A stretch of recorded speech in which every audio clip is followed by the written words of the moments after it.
Bonjour, ravi de vous retrouver là. J'ai un petit moment ce matin, on va voir à quel point il y avait pas mal de questions qui s'étaient accumulées pendant la période des stages. Là, il y a eu 15 jours de stage assez intenses et j'avais à cœur aussi de les traiter en vidéo. On a beaucoup parlé pendant les stages de ce besoin d'éducation, d'information plus que de solution.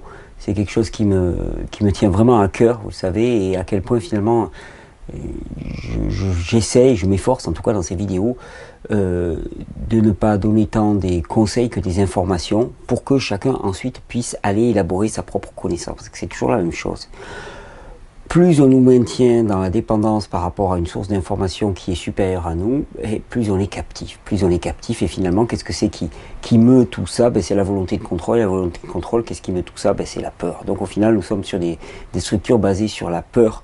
Et je me souviens toujours de cette question qui m'avait été posée un jour en me demandant, mais voilà, qu'est-ce que c'est que l'inverse de l'amour? C'est la peur. C'est la peur. Et effectivement, notre trame entière est bâtie sur la peur, notre société est bâtie sur la peur, sur la protection, je me protège de si. Tout notre système légal est basé sur la peur. Non pas sur l'amour, mais sur la peur. Parce que si c'était basé sur l'amour, on fonctionnerait d'une manière tout à fait différente. Et je pense aussi que cette peur, elle est liée à l'espèce d'arbitraire que nous vivons par rapport aux circonstances extérieures. C'est quelque chose que je développe beaucoup dans mes conférences, c'est sortir de l'arbitraire, quoi. C'est ne pas avoir l'impression que n'importe quelle maladie peut nous tomber dessus, au coin de la rue, par hasard, comme ça, du jour au lendemain, et que c'est la faute à pas de chance. On a tiré les dés, puis c'était pas le bon tir, alors que ça n'a rien à voir. Il n'y a aucun arbitraire là-dedans.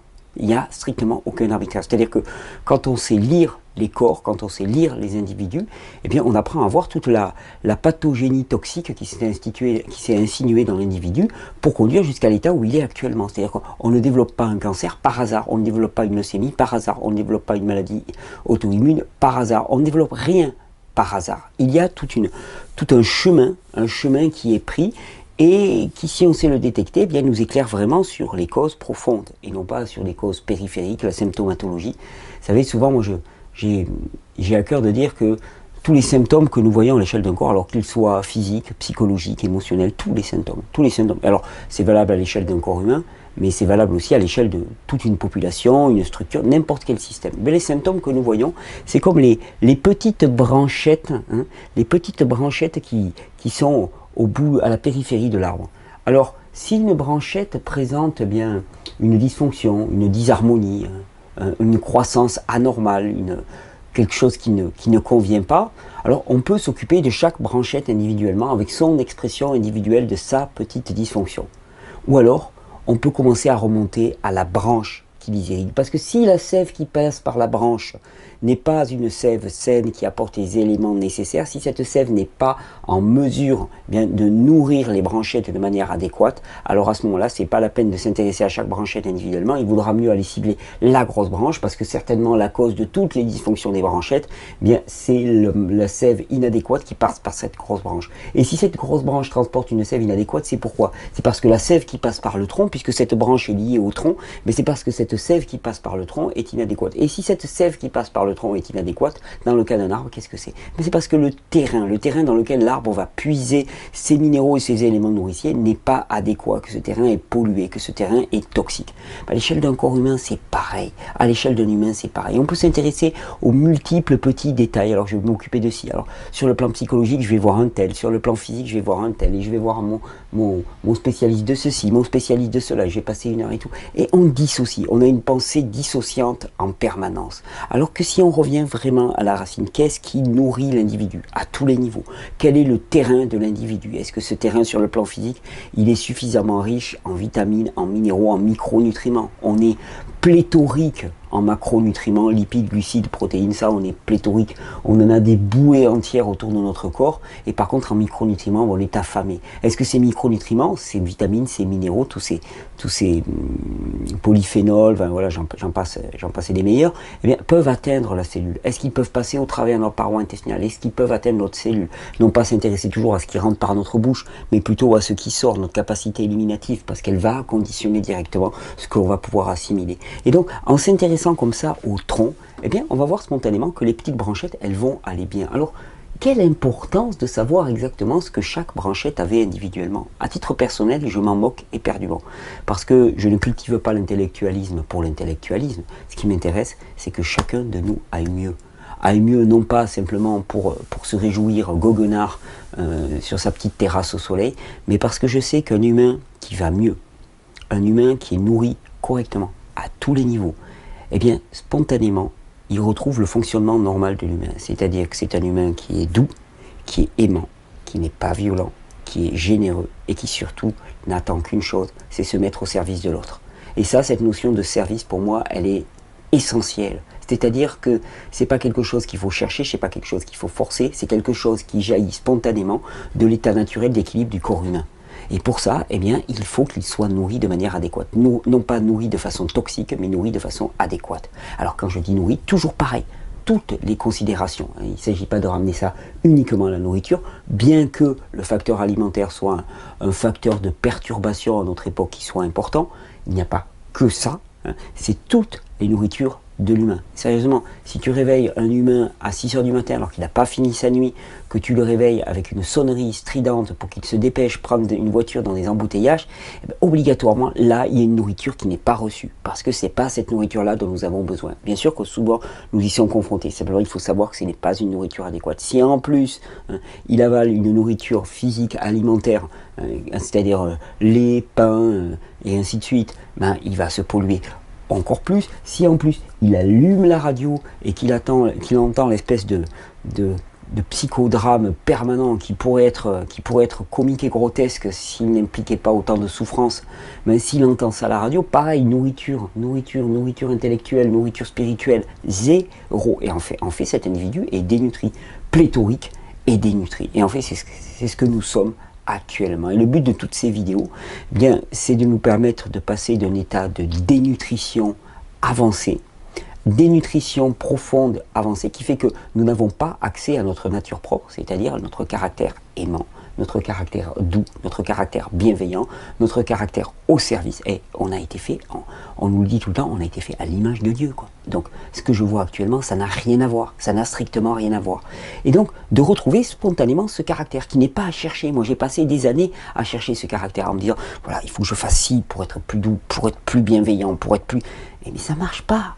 Ça marche pas, on ne peut pas changer sa nature tant que sa nature elle est appauvrie, elle est dénutrie, tant que notre nature elle n'est pas alimentée de manière correcte. Le but de toutes ces vidéos, c'est de permettre que chacun soit alimenté de manière correcte, à partir de la compréhension de ses besoins et d'arriver à prioriser cette ouais ça va être un truc comme ça, arriver à poser des priorités. C'est-à-dire qu'il n'est pas facile pour tout le monde, par exemple, eh bien, de changer son contexte de vie. Par contre, pour un tel, ça va être beaucoup plus facile de changer son alimentation. Eh bien, tant mieux. Pour d'autres, ça va être plus facile de changer son contexte de vie que changer son alimentation. Tant mieux. On essaie d'avancer là où on peut avancer, en ayant en tête tout ce qu'on a envie de faire à terme. Mais dans l'immédiat, eh ben, on met en place ce qu'on peut mettre en place. Et si on arrive à comprendre que finalement, la cause de toute disharmonie dans le corps humain, c'est la toxicité qui peut venir de multiples causes alimentaires, mode de vie, rythme de vie, relations, nourriture intellectuelle et spirituelle qu'on se donne, pollution environnementale, pollution électromagnétique, enfin voilà, il y a tout un panel finalement de possibilités. Si on comprend que cette toxicité dans le corps, elle crée de l'obstruction, elle crée des dépôts, elle crée des sédiments, elle crée des déchets en permanence. Et que ces déchets, finalement, eh bien, ils vont venir encombrer le corps, et que non seulement ils vont venir encombrer le corps, mais qu'ils vont transformer ce corps, et qu'on va voir à l'apparition finalement de colonies de champignons qui vont venir se répandre. Les levures deviennent champignons pour venir grignoter toute cette masse de déchets, et ces levures elles-mêmes qui sont devenues champignons, eh bien, elles vont produire énormément de déchets toxiques, et que finalement, c'est uniquement parce que nous sommes profondément toxiques que cela ne fonctionne pas de manière adéquate. Et c'est juste ça le message. Le message, c'est juste ça, c'est-à-dire, mais remets ta vie dans la direction de ce qui est normal pour l'être humain. N'espère pas avoir un individu qui fonctionne bien si tu lui donnes pas les bonnes conditions. Et sérieusement, tu as une machine qui marche, qui fonctionne, tu as une voiture qui fonctionne avec de l'essence et avec une batterie électrique, d'accord? Si à la place de la batterie, tu mets une batterie pleine de chocolat au lait, et que dans le réservoir tu commences à mettre je ne sais pas trop quoi, je ne sais pas ce qu'on peut mettre du sable simplement dans le réservoir. Ne t'attends pas à ce que ta voiture fonctionne. Hein.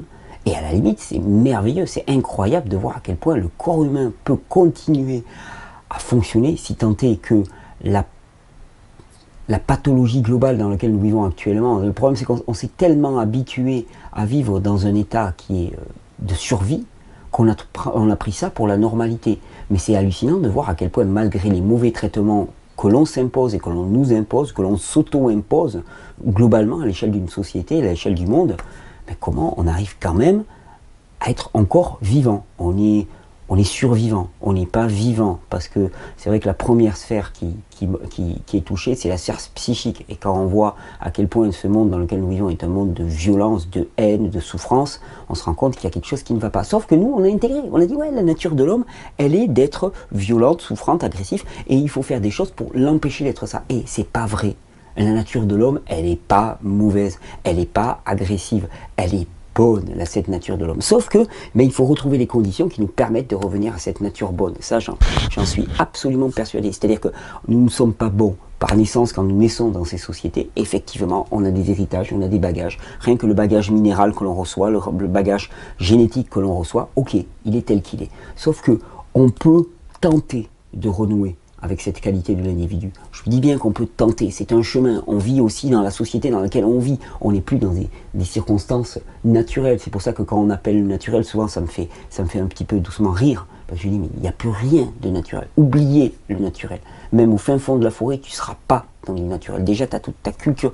Il n'y a rien de naturel dans ton fonctionnement. Alors n'essayons pas à certains moments de se référer au naturel et puis à d'autres moments de l'oublier complètement. Et soyons plutôt pragmatiques. Pragmatique, c'est-à-dire arriver à avoir des individus qui fonctionnent de manière adéquate. Et ce que l'on voit, c'est qu'effectivement, quand sur le plan alimentaire, on base son alimentation sur les fruits et les légumes majoritairement crus, en jus, pas en jus, je dis bien majoritairement crus, c'est un cadre, je dis on base dans ce cadre-là. Si on se pose sur ce cadre fondamentalement, si on arrive à respecter un peu mieux ces rythmes de sommeil, et bien simplement ça, si on arrive à se préserver des pollutions majeures, chimiques et électromagnétiques, ben simplement ça permet que l'individu retrouve son fonctionnement à peu près normal. Et là, eh bien, on est stupéfait. On a vu ça pendant le stage. On est vraiment stupéfait de voir qu'est-ce que c'est qu'un humain, qu'est-ce que c'est qu'un groupe humain qui fonctionne de manière adéquate.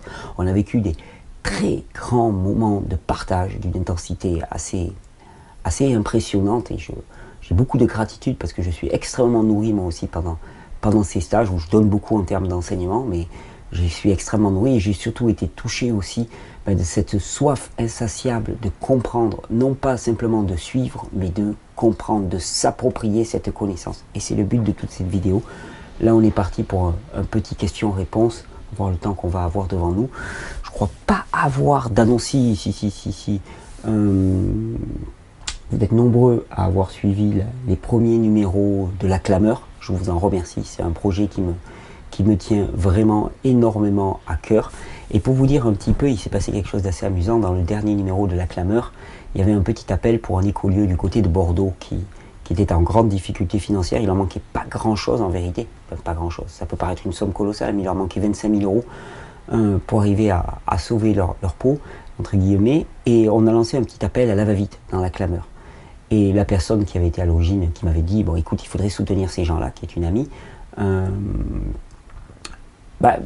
voilà, ne s'attendait pas effectivement à ce qui allait se passer. Et hier, visiblement, il y avait déjà plus de 15 000 euros qui avaient été récoltés, comme ça, spontanément, de dons, juste suite à la publication dans La Clameur. Et cette personne dit, mais c'est qui les gens qui regardent les vidéos? C'est quoi? C'est des extraterrestres? Comment ils font quoi pour donner spontanément comme ça, pour cette générosité? Mais c'est qui les gens qui suivent Régénère? C'est qui? C'est juste des humains qui fonctionnent de manière adéquate.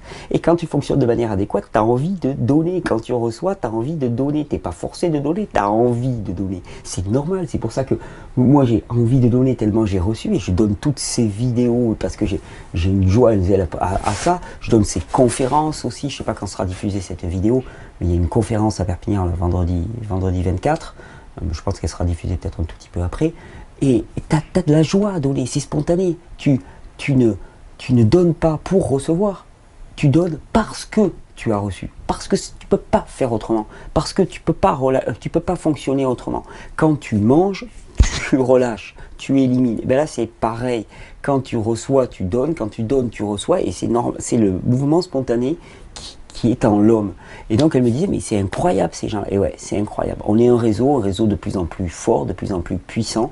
Vraiment lors des stages aussi, j'ai vu des personnes qui avaient à cœur de commencer à faire passer l'enseignement, et ça me plaît énormément, parce que je sais que plus un système est complexe, plus il se base sur différentes personnes, et plus il est stable, plus il est solide, et plus il permettra bien de se poursuivre longtemps. Et je sais que c'est la plus grande assurance pour moi, le fait de former des gens, que ce message, eh bien, il perdure malgré les modes, malgré les espèces de petites polémiques assez stériles, il perdure encore et encore. Ça, c'est une grande joie. Donc, merci pour votre soutien aussi à ce journal La Clameur, auquel je tiens énormément, qui est votre journal dans lequel vous pouvez mettre des annonces. Parlant de journal, là, ce matin, j'ai reçu un petit message de Karine Fung, là, qui est la rédactrice du Chou Brave, et c'est avec grande joie aussi que je fais un petit coup de pub pour le Chou Brave. C'est un magazine dans lequel j'écris des articles régulièrement. J'aime beaucoup ce qu'ils font. Vous allez sur le site du Chou Brave, et c'est le magazine de l'alimentation vivante et de l'abondance, avec une super photo pour la Noël, avec des articles très divers, vous verrez. J'en parle régulièrement, mais c'est un magazine que j'aime énormément, c'est un projet que j'aime énormément, et en France ça manque vraiment. Et voilà, il peine encore à trouver son lectorat, et je trouve ça dommage, parce qu'il y a un vrai beau travail. Allez, on est parti. Sinon on va encore faire des introductions à rallonge. Alors, ouais, pour les questions, pour l'instant, on n'a pas encore réouvert le formulaire de questions, pour la bonne et simple raison qu'on est, on est encore en plein boulot, énormément de boulot qui ne se voit pas, qui est un petit peu en sous-marin, mais vous allez en voir les fruits très rapidement, et là vous allez être, je pense, assez bluffé, comme les gens du stage qui ont vu le nouveau site qui est quasiment terminé. Ils l'ont vu et ils m'ont dit waouh, on sent que là il y a énormément de boulot. C'est pour ça qu'on n'a pas encore rouvert les questions, parce qu'actuellement on n'a pas la structure pour gérer toutes ces questions, et en même temps je suis persuadé qu'il y a toutes les réponses pour qui veut prendre le temps. Alors je sais que c'est pas obligatoirement facile avec la vie qu'on a actuellement, mais je veux dire, si on veut sortir aussi de la dépendance, de la soumission finalement à l'autorité, mais le seul moyen, c'est aussi d'éduquer. L'éducation, tous les grands pédagogues du début du siècle avaient compris, mais l'éducation, c'est la source de la liberté. Les freinés, les gens comme ça, mais vraiment, ils avaient compris que l'éducation populaire, c'est vraiment la base. Et le but de ces vidéos, c'est ça, des vidéos gratuites, accessibles à tous. Il suffit d'avoir un téléphone portable, tu peux les regarder. Ok, ça demande un peu de temps, mais tu peux les regarder. Alors, allez, on va commencer par une question fatigue et angoisse. Bonjour. Alors, c'est une question de Fado. Âgée de 50 ans, algérienne et demeurant hospitalisée en avril 2014 pour une hypocalcémie, donc baisse du calcium sanguin, hypomagnésémie, hypokaliémie, donc manque de potassium, manque de magnésium, hyponatrémie, manque de sodium. Sortie sans traitement, je suis tombé par hasard sur vos vidéos.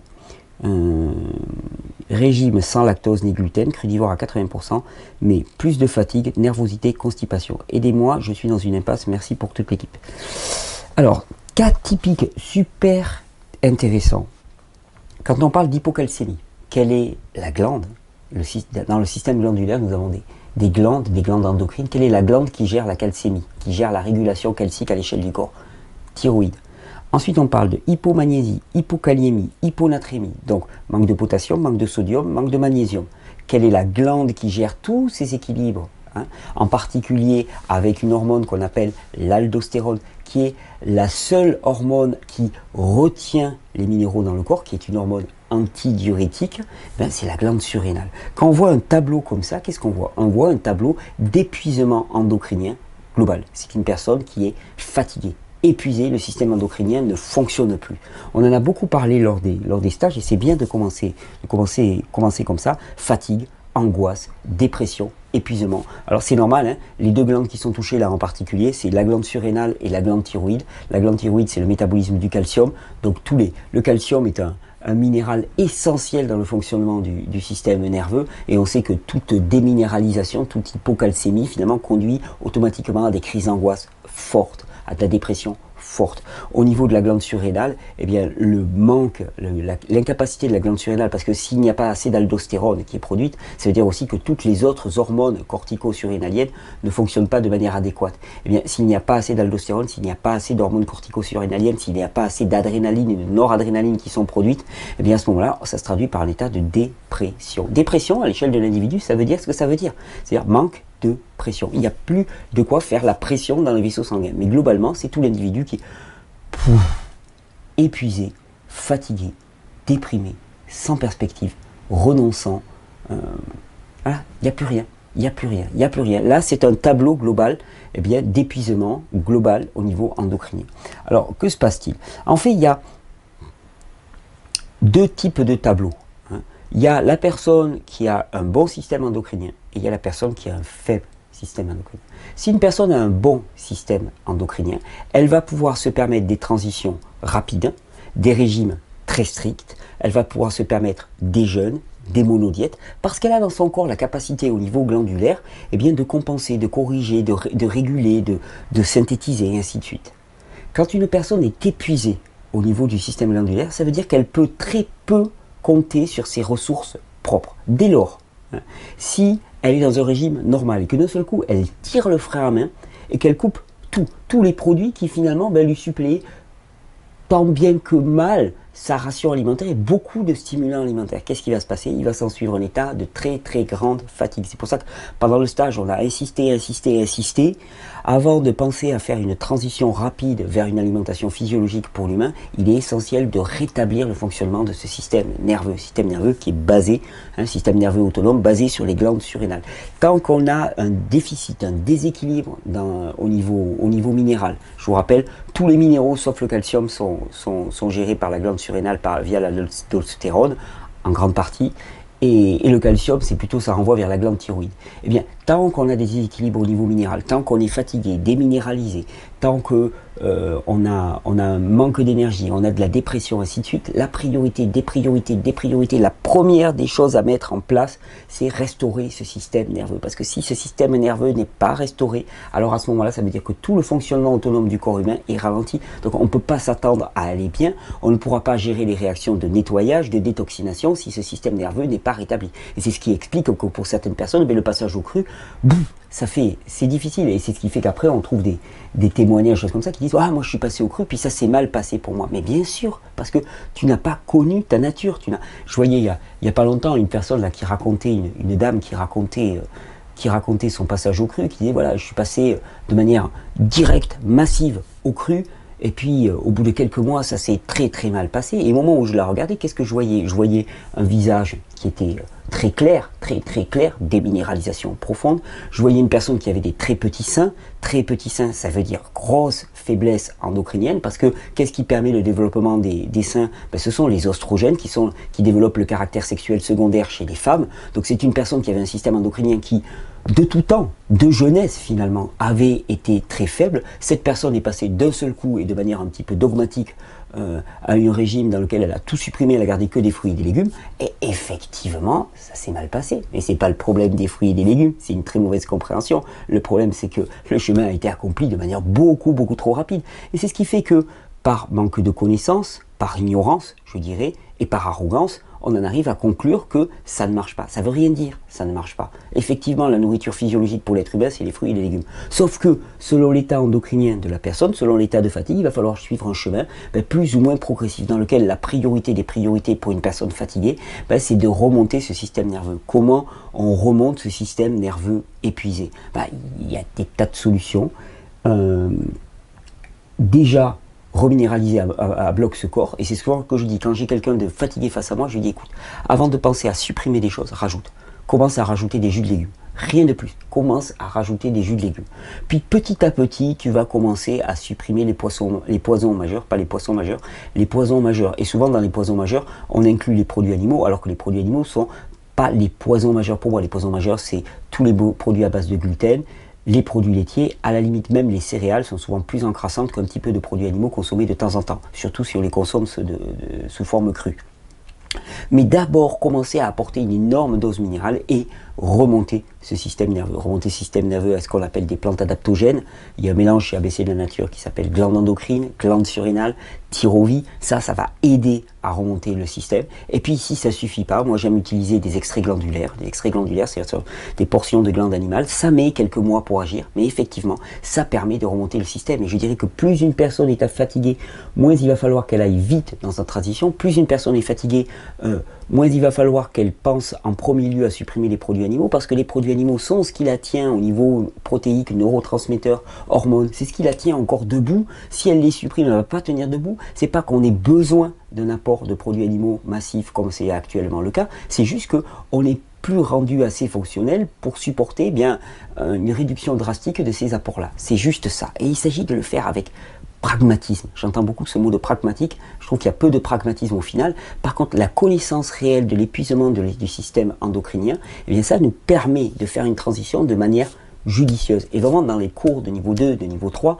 c'est ce que j'ai eu à cœur de transmettre, parce que je me rends compte que j'ai beau le dire, le message ne passe pas, le message n'est pas entendu, et que finalement, ces gens-là qui allaient être amenés à retransmettre, j'aurais dit attention, attention, attention, jugez bien la personne à qui vous vous adressez. C'est-à-dire, arriver à déterminer à partir de l'observation, si cette personne est dans un état de fatigue, auquel cas il va falloir y aller très doucement, sauf pathologie grave, auquel cas là on n'a pas trop le choix. C'est ce qu'on me demandait. On a cancer en stade 4, est-ce qu'on peut jeûner? Je dis mais dans l'absolu, si la personne est fatiguée, il ne faut pas jeûner, mais s'il y a un cancer en stade 4, ça peut être la seule solution. Oui, mais les émonctoires ne fonctionnent pas de manière adéquate. Je sais, mais bon, en même temps, elle est en train de mourir. Alors qu'est-ce qu'on fait?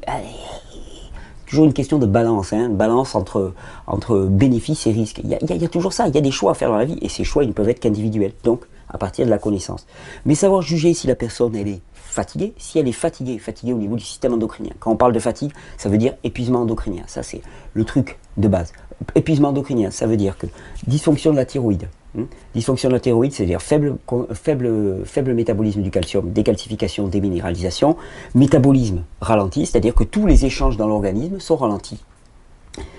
Faiblesse au niveau surrénalien, ça veut dire que le cortisol, qui est une hormone anti-inflammatoire, qui régule l'inflammation, il n'y est plus. C'est-à-dire que l'inflammation va... Tous les gens qui sont en inflammation massive, qui sont obligés de prendre des corticoïdes, épuisement surrénalien. C'est le témoignage, c'est parce qu'il n'y a pas assez de cortisol. Quand il y a assez de cortisol qui est produit dans un corps, l'inflammation, elle ne grimpe pas à une vitesse colossale. Plus assez de cortisol, plus assez de testostérone, plus assez d'oestrogène, donc les caractères sexuels secondaires, la prise de masse musculaire, le développement des seins, les règles chez les femmes vont disparaître. Plus assez d'aldostérone, ça veut dire que tous les minéraux, ils vont être lessivés, c'est-à-dire qu'on aura beau boire, on retiendra pas notre eau, on sera déshydraté profondément. C'est pour ça que ça sert à rien de consommer des litres d'eau quand on est déminéralisé, ça n'a aucun intérêt. Il faut d'abord reminéraliser et après tu verras que ton eau elle sera fixée, et c'est pour ça que les jus de légumes sont parfaits pour cette fonction-là.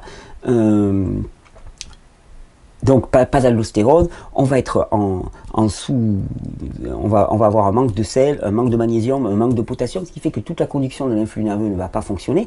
Et donc c'est ça qu'il faut remonter en priorité. Remonter ça en priorité en apportant un maximum de minéraux. Donc là les jus de légumes sont pour moi une priorité. Déjà vont changer énormément de choses pour la personne. Et ensuite, en apportant des plantes qui vont vraiment soutenir ces processus de restauration du système endocrinien. Et puis bien sûr, en changeant les causes qui ont fait que ce système endocrinien s'est épuisé. Si c'est votre travail, il y a un moment où il faut faire le point, Il faut vraiment faire le point sur où est-ce que j'en suis de mon boulot. Si mon boulot est en train de me tuer, est-ce que je continue ce boulot-là? Est-ce que les conditions dans lesquelles je vis actuellement ne sont pas en train de me tuer? Si elles sont en train de me tuer, ok, j'ai l'impression que je ne peux pas changer. Oui, mais je suis en train de mourir. Alors de toute façon, je vais changer d'habitat. Je vais passer de la maison nocive à la boîte à sapin. La boîte en planche en sapin, Donc il y a bien un moment où il faut faire des choix dans la vie, même s'ils paraissent difficiles. Il y a bien un moment où il faut se rendre compte à quel point nous sommes dans un environnement qui est pathologique pour nous, et arriver à s'en sortir. Effectivement, c'est le challenge. Et c'est vraiment dans ces vidéos, c'est le message le plus important pour moi, comprendre cette fatigue du système endocrinien, cet épuisement qui est vraiment la maladie de civilisation. Après, on va vous chercher des tas de petites choses. Alors, il y a des problèmes de peau, il y a des... Oui, mais La maladie de civilisation, c'est l'épuisement du système endocrinien. Épuisement du système endocrinien qui conduit à avoir un péristaltisme intestinal ralenti. On ne va plus à la selle, on est constipé. Comme on est constipé, et bien à ce moment-là, il commence à y avoir des fermentations et des putréfactions à l'intérieur de nos intestins. Et comme on a une alimentation basée sur les sucres, surtout les sucres raffinés, c'est de pire en pire. Ce qui fait qu'il y a les candidats albicans qui étaient des levures qui deviennent des champignons. Les champignons, hop, ils deviennent tentaculaires, ils passent au travers de la paroi intestinale. Ça passe au travers de la paroi intestinale, ça rentre dans le milieu intérieur, ça commence à charger le milieu intérieur qui était déjà épuisé, donc ce qui veut dire que le corps doit travailler encore plus, hein. Il doit faire de l'inflammation, il doit lutter, il doit essayer d'expulser par les émonctoires, et donc il se fatigue encore plus. Comme il est fatigué encore plus, la congestion intestinale augmente, et puis c'est une espèce de cercle vicieux, et comme en plus ce qu'on met dans les intestins est complètement inadéquat, c'est complètement un cercle vicieux, on ne s'en sort pas. Qui, de la poule ou de l'œuf? Est-ce que ça a commencé au niveau des intestins? Est-ce que ça a commencé au niveau du système nerveux? Ça dépend des gens, ça dépend des histoires de vie. Des fois, bah, entre guillemets, là c'est pas monté, mais ça descend en même temps. C'est-à-dire qu'il y a un coup sur le système nerveux, ce qui fait que ça ralentit le péristaltisme intestinal. On compense en mangeant à peu près n'importe quoi, ce qui veut dire que ça aggrave au niveau des intestins, ça commence à faire de la porosité intestinale, ça vient impacter d'autant plus le système nerveux, puis là la boucle infernale est lancée. Et là il s'agit de tirer le frein à main et de corriger tout ça. Alors on me dit, oui mais est-ce qu'on commence par les intestins? Est-ce qu'on commence par le système nerveux? En vérité, c'est les deux qu'il faut remonter conjointement. Mais en règle générale, moi j'ai tendance à commencer par le système nerveux. Ça me semble vraiment le point d'appui parce que c'est ce qui demande souvent le plus de temps. Hein. Même avec des extraits glandulaires, il faut plusieurs mois pour arriver à remonter le système endocrinien, voire des fois plusieurs années. Donc c'est le moment de s'y mettre. C'est vraiment le moment de s'y mettre. Ceci étant posé, ceci étant vraiment posé, ensuite, la transition alimentaire va pouvoir se faire. Mais on n'ébranle pas une structure quand elle est fragile et qu'elle ne tient que sur un petit pied comme ça. Et c'est pour ça que, selon les personnes qui découvrent ces vidéos, moi ce que je vous dis c'est, ok, vous voyez là où vous voulez aller, mais la vitesse à laquelle vous allez vous y rendre va dépendre de l'état exact de votre corps, de l'état de fatigue de votre corps. Le but, vous le connaissez. Le but, c'est une alimentation essentiellement basée sur les fruits et les légumes, voire totalement basée sur les fruits et légumes. Ok, mais le chemin, il est individuel. Et la vitesse à laquelle vous allez le parcourir, c'est au ressenti, en fonction de l'estimation de votre état de fatigue, de l'état de votre système endocrinien, de la charge toxique dans votre corps, que vous allez pouvoir le déterminer. Si une personne passe d'un coup à l'alimentation végétale, crue, et qu'elle me dit « Ouah, moi je me sens fatigué », ça veut dire qu'elle est allée trop vite. Et il faut y aller plus progressivement, des mois de transition. On augmente les jus progressivement, puis petit à petit, on enlève les poisons majeurs, gluten, produits laitiers, puis on commence à diminuer sa quantité de céréales. Puis là, on commence à augmenter les légumes cuits à la place des céréales. Et puis doucement, on passe d'une alimentation animale cuite à une alimentation animale crue, du poisson cru, de la viande crue, qui va avoir un effet sur le corps qui est radicalement différent. Autant c'est un poison violent quand c'est cuit, autant le corps humain tolère et traite très bien même, selon les états, mais un petit peu de produits animaux sous forme crue, des œufs crus, et puis progressivement, et là on va accompagner ça avec une régénération au niveau surrénalien, thyroïdien, tout le système endocrinien, et là on va avoir une transition réussie. Donc, par rapport à ce que tu me disais, Fado,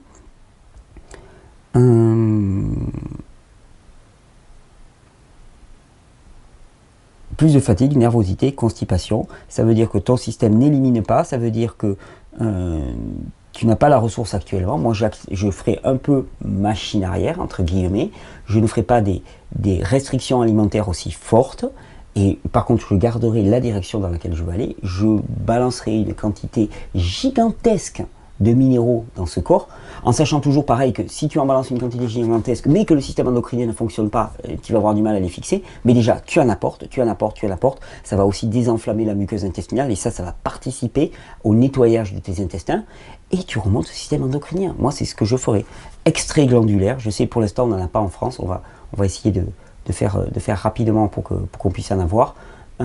Extrait glandulaire, plante adaptogène, selon l'éthique de la personne, et remonter tout ce système. Voilà, j'espère que ça te sera utile.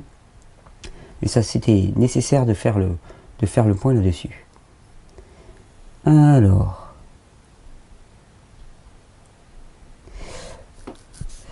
bonjour, donc c'est une question de Johanna. Une grosse déception quant à l'usage de l'extracteur. Mes selles sont désormais aussi liquides que ce jus. ce qui, je crois, déminéralise fortement. Ouais, non, ça déminéralise pas fortement. Que faire dans ce cas? On me dit que c'est un manque d'enzymes. Si c'est le cas, peut-on y remédier? Non, non, non. C'est absolument pas un manque d'enzymes. Ce qu'il faut savoir, c'est que les jus de légumes, à partir du moment où tu commences à nourrir un corps, qu'est-ce qu'il fait? Il commence à nettoyer. Si tu as les intestins qui sont complètement encombrés, la meilleure façon de nettoyer, ben, c'est de, en anglais on dit flusher, hein, c'est de laver ses intestins avec une chasse gastrique importante. Et ça va se traduire par de la diarrhée, de la diarrhée, de la diarrhée. C'est de l'élimination. Alors effectivement, c'est pas obligatoirement bon. C'est pas parce qu'on dit élimination qu'on dit obligatoirement bon. Ça peut être trop fort. Et à ce moment-là, il va falloir réguler les quantités de jus. Mais actuellement, tu as les intestins qui sont certainement extrêmement encombrés, avec des dépôts qui sont durcis, qui sont très durs. Et à ce moment-là, le seul moyen qu'a le corps pour évacuer des déchets de manière un peu plus rapide, c'est de liquéfier, c'est-à-dire de ne pas réabsorber l'eau au niveau de la muqueuse intestinale du côlon. C'est le seul moyen qu'elle a. La diarrhée déminéralise au sens où on n'absorbe pas les minéraux dans les aliments, mais elle ne vient pas arracher des minéraux du corps. Là, pour le coup, je doute que la diarrhée te déminéralise, surtout si tu apportes une bonne quantité de minéraux. Par contre, la diarrhée peut être extrêmement fatigante, elle est impactante pour le corps, et il ne s'agit pas de rester en état de diarrhée longtemps, loin de là. Donc il s'agirait peut-être de réduire fortement les quantités de jus pour faire une adaptation progressive et que le nettoyage se fasse progressivement. C'est la seule chose que je vois. Mais les jus ne déminéralisent pas, c'est un gag de dire ça, c'est juste... Mais bon, en ce moment sur internet, on voit des choses assez gaguesques. Je vois passer des vidéos de temps en temps, remarquez, parfois c'est très très amusant, tellement les arguments et les postulats qui sont tenus sont juste insensés. Mais les jus ne déminéralisent absolument pas. Je ne vois pas comment un jus pourrait déminéraliser. Par contre, ta capacité à fixer les minéraux est dépendante de tes glandes surrénales, ça oui. Et surtout, les jus en venant agir directement sur la muqueuse intestinale commencent à ramollir les déchets qui étaient durs, qui étaient enfoncés dans tous les parois. Tu sais, les intestins, c'est une espèce de petit accordéon, enfin d'immense accordéon gigantesque. Dans les creux, il y a énormément de matière en durci, en putréfaction qui a durci la muqueuse, et ça doucement quand ça commence à être hydraté avec des minéraux, parce qu'il n'y a d'expérience d'hydratation que avec des minéraux, il n'y a pas d'expérience d'hydratation sans minéraux, c'est pour ça que hydrater avec de l'eau ça ne sert à rien si on est déminéralisé. Et donc une fois que tout ça commence à être hydraté, le corps il veut éliminer, si c'est obstrué, le seul moyen de faire passer quelque chose par un conduit qui est tout petit, c'est de le liquéfier. Allez, question de Dooms. Bonjour, comment peut-on relancer la production de progestérone chez une femme qui en manque? Chez une femme qui en manque, pareil, on est encore dans l'épuisement du système endocrinien. La progestérone, elle est produite à partir de la prénylonone dans les glandes surrénales et dans les ovaires ensuite, mais elle est produite dans ces glandes-là, dans ce système endocrinien. Si tu as le système endocrinien qui est complètement épuisé, tu sais, quand on parle de ménopause, on dit ouais, c'est normal d'être ménopausé à 40 ans ou à 50 ans. Non, c'est juste ménopause égale affaiblissement endocrinien. Alors maintenant, on considère normal qu'une femme soit ménopausée à tel âge. On voit actuellement qu'une femme qui relance son système endocrinien, elle retrouve ses règles automatiquement, puisque la règle, c'est la production d'oestrogène. Si on ne produit plus d'oestrogène, on est ménopausé. Ménopause, c'est rien lié à l'âge. C'est un peu comme quand on dit, oui, c'est normal, c'est la vieillesse, c'est normal, c'est la ménopause. Non, la ménopause, c'est pas normal. La ménopause, c'est pas normal que ça arrive à un âge précis. La ménopause, c'est juste un témoignage de l'épuisement endocrinien, et on ne sait pas à quel âge aurait lieu la ménopause si on était dans un contexte normal.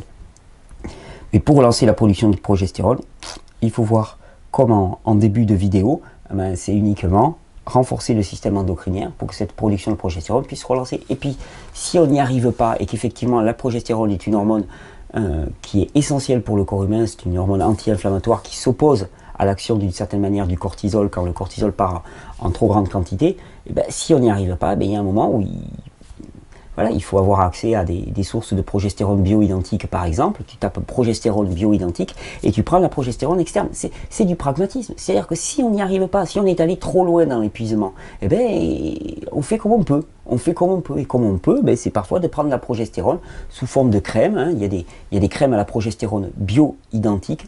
Je te conseille, si tu t'intéresses à ça, d'aller voir un site qui s'appelle Santé des femmes, qui est à l'origine d'un médecin qui s'appelle John Lee, qui est certainement l'un des meilleurs endocrinologues et des connaisseurs du système endocrinien que je connaisse. Alors lui, il est vraiment axé sur progestérone bioidentique, mais en même temps, pour les personnes qui sont vraiment épuisées, pour qui ça ne redémarre pas, c'est-à-dire que moi, ce que je ferais, c'est que j'essaierai de faire redémarrer 100, et puis si ça ne redémarre pas, il n'y a aucun... comment dire, on n'est pas moins valeureux si on est obligé de s'appuyer sur de l'artificialité comme des hormones extérieures. Je veux dire, c'est juste du pragmatisme. Il s'agit de vivre bien. Si ça permet de vivre bien, eh bien, tant mieux. Hein. Tant mieux, tant mieux, tant mieux. Pour des personnes qui sont en hypothyroïdie colossale, ben, si un temps il faut qu'elles prennent du lévothyrox pour juste remonter suffisamment pour qu'ensuite elles puissent mettre en place des réformes dans leur vie, tant mieux, parce que sinon on reste pendant des années à stagner dans un état de survie, et même le cru qu'on a adopté, ben, il nous apporte un petit mieux mais pas tant. Si ça nous apporte qu'un petit mieux mais pas tant, ça veut dire que le système est épuisé au niveau endocrinien et que la priorité c'est remonter ça avec des plantes, si ça suffit pas, avec des extraits glandulaires, si ça suffit pas, avec des hormones. Et comme ça, c'est du pragmatisme. Voilà, donc j'espère que ça sera t'aider. Alors, sigmoïdite. Bonjour, ma femme a fait 2 crises de sigmoïdite, donc inflammation du sigmoïde en 2 ans. Elle a des diverticules et son alimentation est depuis déséquilibrée, entraînant notamment une fatigue certaine. Quel jus de légumes pourriez-vous lui préconiser qu'elle retrouve des apports intéressants et afin de retrouver une meilleure santé? Votre soutien nous est très précieux sur ce sujet, elle a 43 ans. Donc c'est une question de Manu. Alors, pour rapport à cette question des jus de légumes, je vais dire, il n'y a pas de spécificité particulière au niveau des jus de légumes. Ce qui est important, c'est d'avoir une diversité d'apports, je pense, qui soit la plus importante possible, c'est-à-dire d'avoir un panel de jus de légumes important, c'est-à-dire de tourner. J'aime bien avoir une base de racines, carottes, betteraves, des verdures, mais après, c'est vraiment en fonction des saisons, du ressenti. L'important, c'est d'apporter une dose colossale de minéraux. Quand on dit sigmoïdite, on dit inflammation du sigmoïde. Inflammation du sigmoïde à cause des aliments acidifiants, et donc il s'agit bien de switcher, d'apporter déjà de la désinflammation en apportant une dose colossale de minéraux, et là tous les légumes vont y participer, tous les légumes, les fruits mûrs aussi, et ensuite eh bien donc d'arrêter les aliments acidifiants et d'apporter une dose colossale de minéraux. C'est juste ça. Donc pour une crise de sigmoïdite, c'est tous les colopathies, les on en voit tellement d'inflammation du tube intestinal. Et chacune est spécifique, et puis on a l'impression que chacun on est un cas particulier. Puis il y a Crohn, et puis il y a les diverticulites. Mais tout ça, ce sont des inflammations, ce sont des états inflammatoires. On te parle de sclérose, on te parle d'état inflammatoire. Et pourquoi tu es dans un état inflammatoire? On te parle d'affection bronchique, on est dans des affections inflammatoires et on te donne des corticoïdes. Pourquoi tu es dans un état inflammatoire? Premièrement, parce que tu apportes des produits enflammants à ton organisme. Deuxièmement, parce que les produits qui seraient censés réguler l'inflammation, faire en sorte que l'inflammation, elle ne monte pas super haut, ben ces produits-là ne sont plus présents. Parce que finalement, qu'est-ce qui se passe? Pendant des années, eh bien, on muselle l'organisme avec des produits qui vont empêcher la réaction du système immunitaire. Pourquoi? Parce que notre capacité nous-mêmes à réguler, c'est-à-dire notre pédale de frein, c'est dans le corps, eh bien, elle n'est plus présente. C'est-à-dire la capacité de ces glandes surrénales à gérer l'inflammation de manière adéquate, elle n'est plus présente. Et à ce moment-là, qu'est-ce qui se passe? Une fois qu'on lâche la bride, eh l'inflammation elle monte, on dit ouais, tu vois, je te l'avais dit, et je te l'avais dit, j'ai arrêté, j'ai commencé à manger des fruits et des légumes, regarde ce qui se passe, regarde ce qui se passe. Je dis, mais tu vois, ça marche pas ton truc, ça marche pas. Et ton gars là qui parle dans les vidéos, il te dit n'importe quoi. Mais non, il te dit pas n'importe quoi.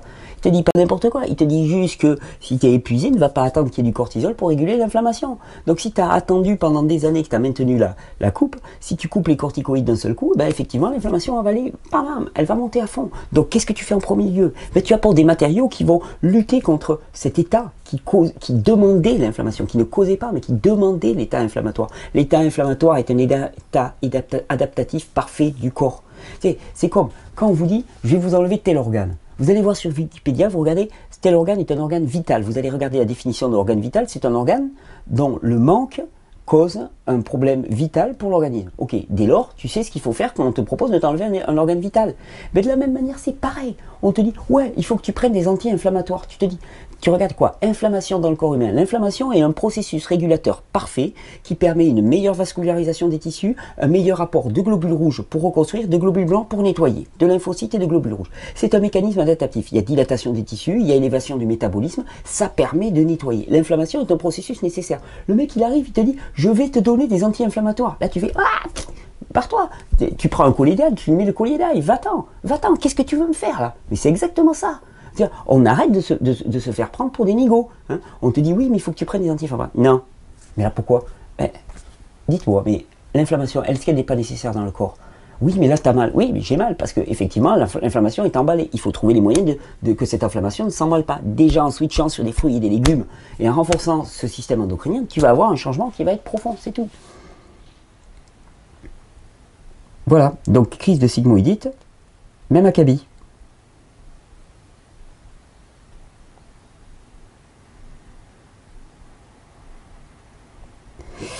Question de Rachel. Ma fille souffre d'une grande transpiration et imbibe de sueur tous ses vêtements. Elle a aussi des tas de boutons sur le visage et a une grande angoisse qu'elle sera au lycée, la peur de ne pas arriver. Que puis-je faire? Alors, quand on parle de transpiration, on parle du métabolisme. Quand on parle de métabolisme, on parle de la glande thyroïde. Les personnes qui transpirent énormément, c'est souvent un signe d'hyperthyroïdie, en tout cas de saturation du système. Il y a à la fois un métabolisme qui est élevé, certainement une congestion du système qui est importante, ce qui veut dire que, eh bien, elle élimine préférentiellement par la peau. Elle va transpirer, on transpire pour éliminer. Tout simplement. Élévation du métabolisme aussi. Pourquoi? Eh bien parce que le corps ne peut jamais être en repos parce qu'il y a un état inflammatoire permanent dans le corps. Donc, et c'est tout simple. Quand le corps est chaud, quand il transpire, qu'est-ce que c'est pour? C'est pourquoi? C'est parce qu'il y a de l'inflammation. Quand tu mets du feu sous une casserole, eh bien, le liquide il devient chaud. Mais là, c'est pareil pour le corps. Quand il y a de l'inflammation permanente. Et pourquoi est-ce qu'il y a de l'inflammation permanente? Parce qu'en permanence, on balance des déchets. Le problème, c'est pas l'inflammation, le problème, c'est les déchets. Le truc, c'est que on balance en permanence des déchets. Hein. Il y a l'inflammation qui arrive pour essayer de réguler tout ça. Hein. La température du corps s'élève. On voit la température du corps qui s'élève. On dit le problème, c'est l'inflammation. Hein. Le problème, c'est pas l'inflammation, c'est les déchets. Parce que l'inflammation, elle était là pour éviter que les déchets ils s'accumulent. Parce que si les déchets s'accumulent, tu vas plus avoir d'inflammation pendant quelques années. Mais ensuite, qu'est-ce qui va te tomber dessus? C'est pas de chance, j'ai eu un cancer. Non, t'as pas eu un cancer, pas de chance. C'est juste que l'inflammation, elle n'avait pas été présente et donc l'accumulation des déchets s'était fait plus. C'est ça le problème. Donc, des tas de boutons sur le visage, ça veut dire système lymphatique qui est très chargé. Elle élimine par la peau maximum. Elle a une grande angoisse, donc fatigue chronique, système endocrinien. Je ne sais pas quel âge elle a ta fille, mais elle est déjà fatiguée au niveau du système endocrinien. Elle est déjà saturée de produits toxiques. Il serait urgent, mais vraiment urgent, de faire des changements dans son mode de vie de manière à renforcer ce système endocrinien, apporter beaucoup plus de fruits et de légumes de manière à ce que le système se nettoie et arrête de s'intoxiquer. Et c'est juste ça. C'est-à-dire les multiples symptômes qu'a ta fille, c'est juste ça. Je ne me souviens plus de ton prénom. Hop. Les multiples symptômes qu'a ta fille, Rachel, eh c'est juste ça. Je me permets de te tutoyer, on ne se connaît pas, mais j'espère que ça va. Saturation du système. Épuisement, hyperactivité de la glande thyroïde, certainement. Alors, hyperactivité parce qu'elle le peut encore. C'est-à-dire, quand une glande est en hyperactivité, ça veut dire que le système n'est pas encore complètement HS. Parce qu'on peut se permettre de faire de l'hyperactivité, on peut se permettre de faire de la fièvre. Si ça réagit fort comme ça veut dire que c'est pas encore la cata. Parce que normalement, ça réagit même plus. On croit que les gens, parce qu'ils n'ont pas de symptômes, ils vont mieux. Non, ils vont plus mal. Hein, ils vont plus mal parce que dans la société dans laquelle on est, je connais personne qui ne s'intoxique pas en permanence, ou en tout cas qui ne s'intoxique pas un peu. Si tu fais pas de symptômes, c'est que tu vas plus mal. C'est clair. Et le truc, les gens qui disent ouais, moi, jamais malade, je me mois mes 2 pastis, mes 3 absinthes, je fume, je sors en boîte et ainsi de suite. Jamais de problème. Et attends, tes légumes, tes fruits, là, t'es toujours malade. On se croirait avec Coluche, t'es malade. Mais oui, mais mon coco, t'as rien compris. Hein, dans 10 ans, on verra où tu en seras, hein, avec ton ergogonard. Moi, je peux t'expliquer ce qui se passe dans ton corps. Tu fais pas de symptômes parce que t'es épuisé, mon gars. T'as vu les poches sous tes yeux, t'as vu ton teint, t'as vu ta peau, t'as vu tout ça ça renvoie, t'as vu ton haleine. Ouais, mais ton haleine, elle vient d'où? Elle vient de ta boyauterie, mon gars. Si ça sent mauvais ici et si ça sent mauvais au niveau de l'anus, ça veut dire qu'entre les deux, c'est complètement pourri. Tu t'es jamais posé la question? Ça sent mauvais ici, ça sent mauvais au niveau de l'anus? Pas bon ça, pas bon. C'est en train de putréfier. Donc ta fille, elle est épuisée. Moi, ce que je ferais, c'est que déjà, je commencerai à lui donner des jus de légumes en très grande quantité, commencer à switcher un peu son alimentation, renforcer son système endocrinien, et tu vas voir que ça va aller certainement beaucoup mieux. Encoprésie. Question de Laura. Bonjour, ma fille souffre d'encoprésie depuis environ 2 ans et son état ne s'améliore pas malgré les visites répétées chez les gastro-entérologues, pédopsychiatres, homéopathes. Encoprésie, c'est le fait de déféquer un petit peu partout, je crois, hein, c'est ça. Le traitement de base se trouve être le Forlax. Aucune amélioration. Ah non, l'encoprésie, c'est aussi le fait de ne pas vouloir aller à la selle, je crois. Hein. Aucune amélioration significative à ce jour. J'ai stoppé le traitement, mais le problème persiste. Elle se tord de douleur et refuse d'aller à la selle du fait qu'elle ne lâche rien, qu'elle garde tout à l'intérieur. Elle me dit qu'elle a peur et que ça lui fait mal d'aller aux toilettes. Le problème, c'est que le système, le truc là, une fois que c'est embrayé, c'est difficile à démonter. Elle dépense une énergie colossale à se battre en vain contre ce phénomène qui l'épuise chaque jour un peu plus. L'école ne peut pas la prendre en charge dans cet état-là. Je refuse de voir ma petite sombrer dans cet état de dégénérescence qu'elle aussi refuse. Alors, tu sais, bon, il y a peut-être des causes psy, on va dire, au fait qu'elle ne veuille pas relâcher ses selles, mais moi je crois qu'il y a aussi des causes physiologiques très très importantes qu'on ne mesure pas, on ne mesure souvent pas assez. Et quelles sont-elles? Eh bien, inflammation du côlon, inflammation maximale du côlon, inflammation du côlon, blocage du côlon par les matières, blocage du côlon par les matières fécales de manière importante, et à ce moment-là, eh bien, tout est obstrué et ça devient douloureux, donc elle vit une expérience de douleur et elle commence à avoir peur d'aller à la selle. La plupart du temps, on va chercher des explications psychologiques pas possibles, alors que c'est juste ça. Moi, si j'étais à votre place et qu'effectivement, elle a 7 ans, et le problème est crucial, il s'agirait de façon ponctuelle de la libérer de tout ça. Moi, j'essaierai pendant une période de vacances, vous êtes en période de vacances là actuellement, à votre place, bon, voilà ce que je ferai. Non pas que ce soit un régime normal pour une fillette, mais là elle est dans une situation qui était catastrophique. J'essaierai de l'accompagner pour faire une cure de jus, parce que les jus finalement ça va éviter de rajouter des matières et ça va assouplir, ça va adoucir, ça va désenflammer toute la muqueuse intestinale. Je l'accompagnerai pour une cure de jus de légumes pendant quelques jours, 3, 4, 5 jours, que des jus de légumes, et ou des bananes très très mûres si vraiment elle veut prendre quelque chose, mais archi mûres, très très molles.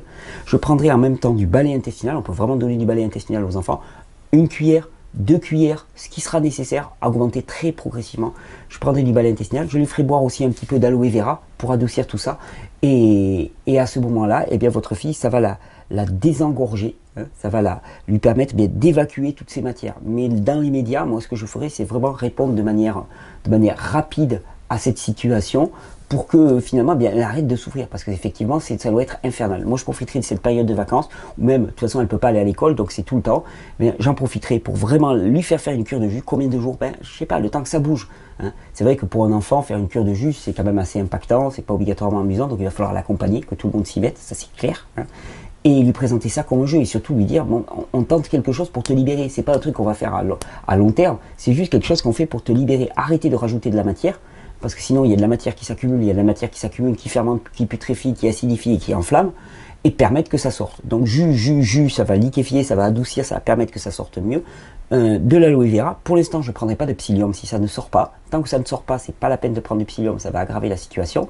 Et puis faire évoluer tout ça progressivement. Voilà moi le conseil que je pourrais vous donner, parce qu'effectivement ça doit être extrêmement douloureux pour elle.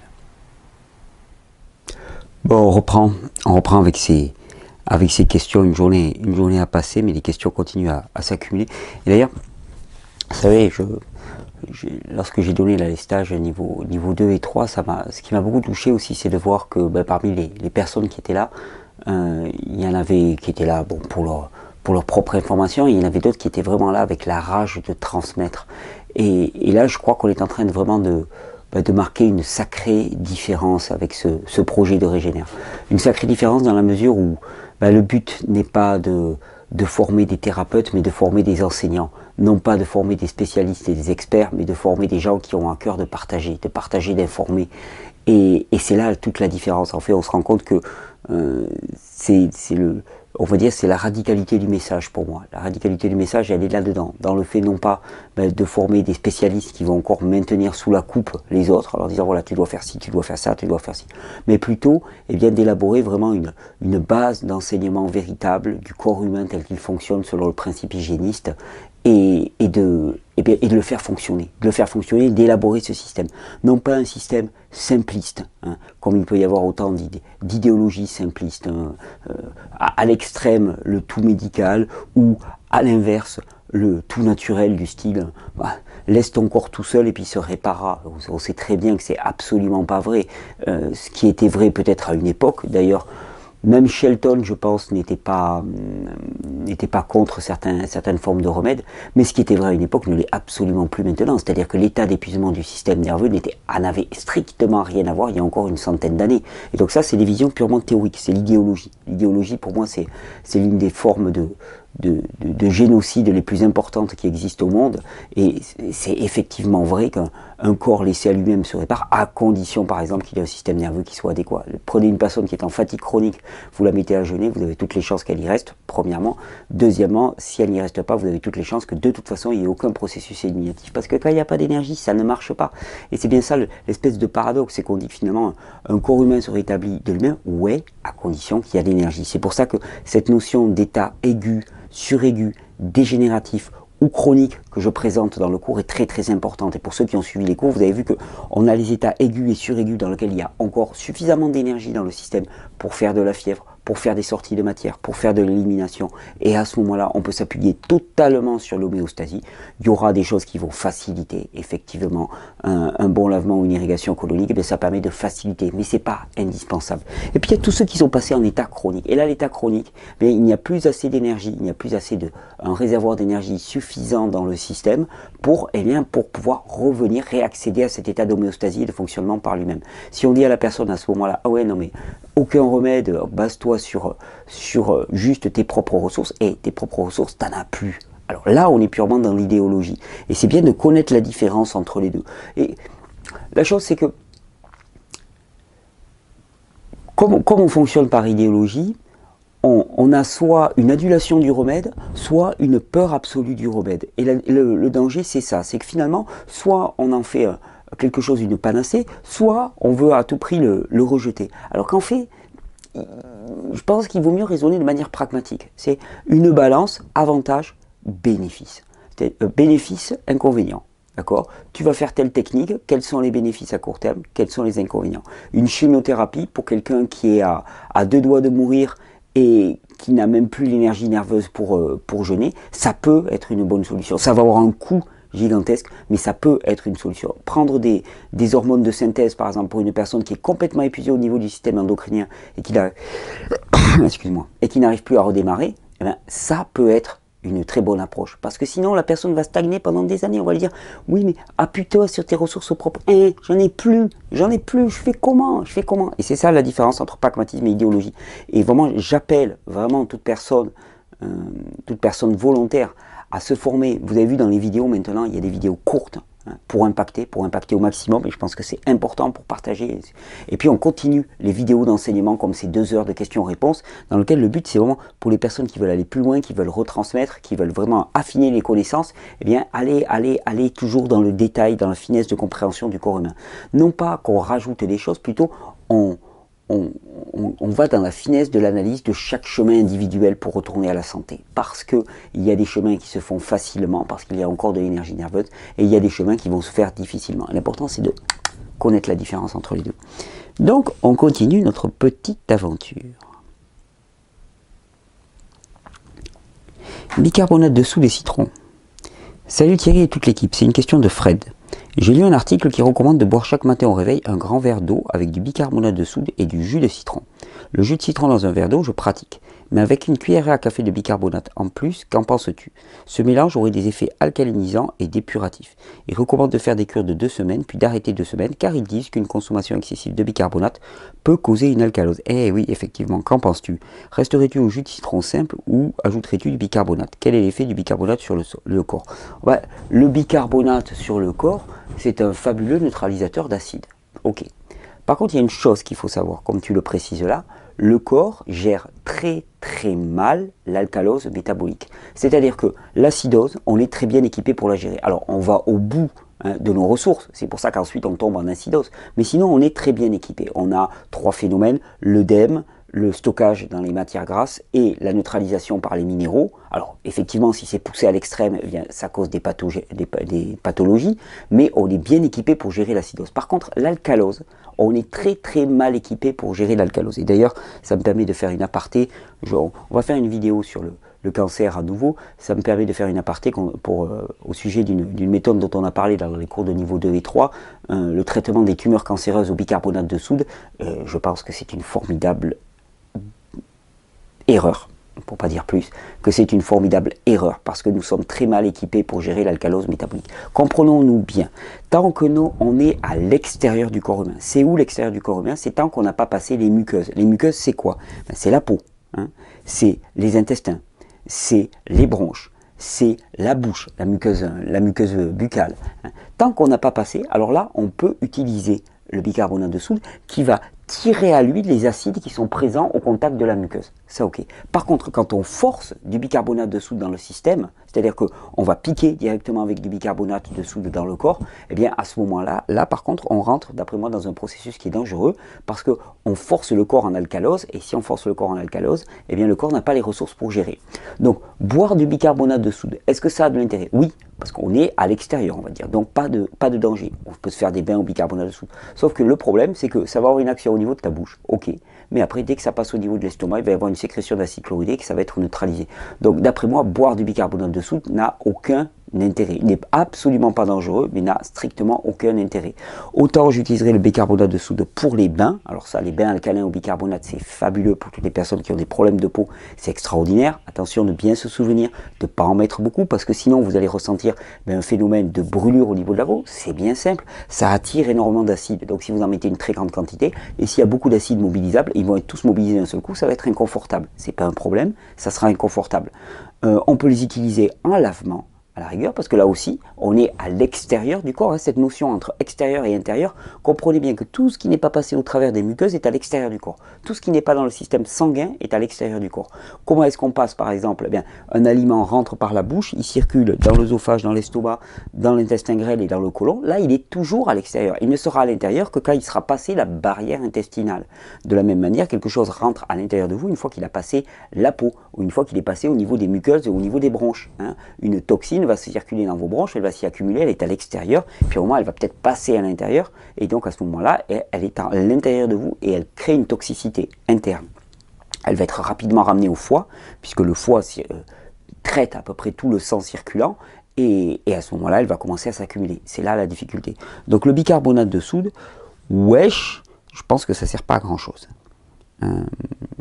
Mais le bicarbonate est un formidable neutralisateur d'acide. De toute façon, il faut bien voir, à la sortie du pancréas, hein, il y a énormément de bicarbonate de soude qui est rejeté pour neutraliser, pour ramener au neutre le bol alimentaire qui sort de l'estomac, qui est fortement acide, surtout quand il y a eu des protéines qui ont été consommées. Donc voilà Fred, j'espère que ça pourra t'éclairer. Incontinence, tiens. Bonjour, depuis 2 ans sur le chemin d'une alimentation crudivore, avec quelques écarts, c'est une question de Julia. Avec quelques écarts, j'ai beaucoup de mal à retenir mes urines qui sont très fréquentes et pas forcément abondantes. Le phénomène s'accentue lorsque je bois du jus. Est-ce le résultat d'une détox et de la présence de trop d'acidité dans la vessie? Dois-je soutenir ma vessie ou muscler mon périnée? Alors, il me semble que j'en ai déjà parlé effectivement, mais force est de constater que nombre d'entre nous ont la vessie enflammée. C'est simple, nombre d'entre nous avons un corps qui est entièrement en inflammation permanente. Et c'est cet état d'inflammation permanente qui crée un stress sur tout le système nerveux, qui fait qu'on ne se repose jamais, qu'on est à un épuisement permanent, qu'on ne s'endort pas, qu'on a besoin de stimulants parce qu'on commence à être épuisé. Et donc cet état d'inflammation permanent, effectivement, il va aussi sur la vessie. Il est certain que quand les tissus sont enflammés, eh bien, ils supporteront beaucoup moins d'être distendus. Hein. Donc dès que la vessie va vouloir augmenter de volume, hop, eh bien, tout de suite il va y avoir une douleur inflammatoire, et à ce moment-là, on va avoir besoin de passer à la miction. Donc effectivement, ça témoigne d'une inflammation, donc de trop d'acidité dans cette zone-là. Est-ce que... Alors tu me dis... J'ai beaucoup de mal à retenir mes urines. Oui, bon, ce qu'il faut savoir, c'est que quand on passe sur une alimentation basée principalement sur les fruits et les légumes crus, obligatoirement, qu'est-ce qu'on retrouve en plus qui était absent dans notre alimentation précédente? C'est de l'eau.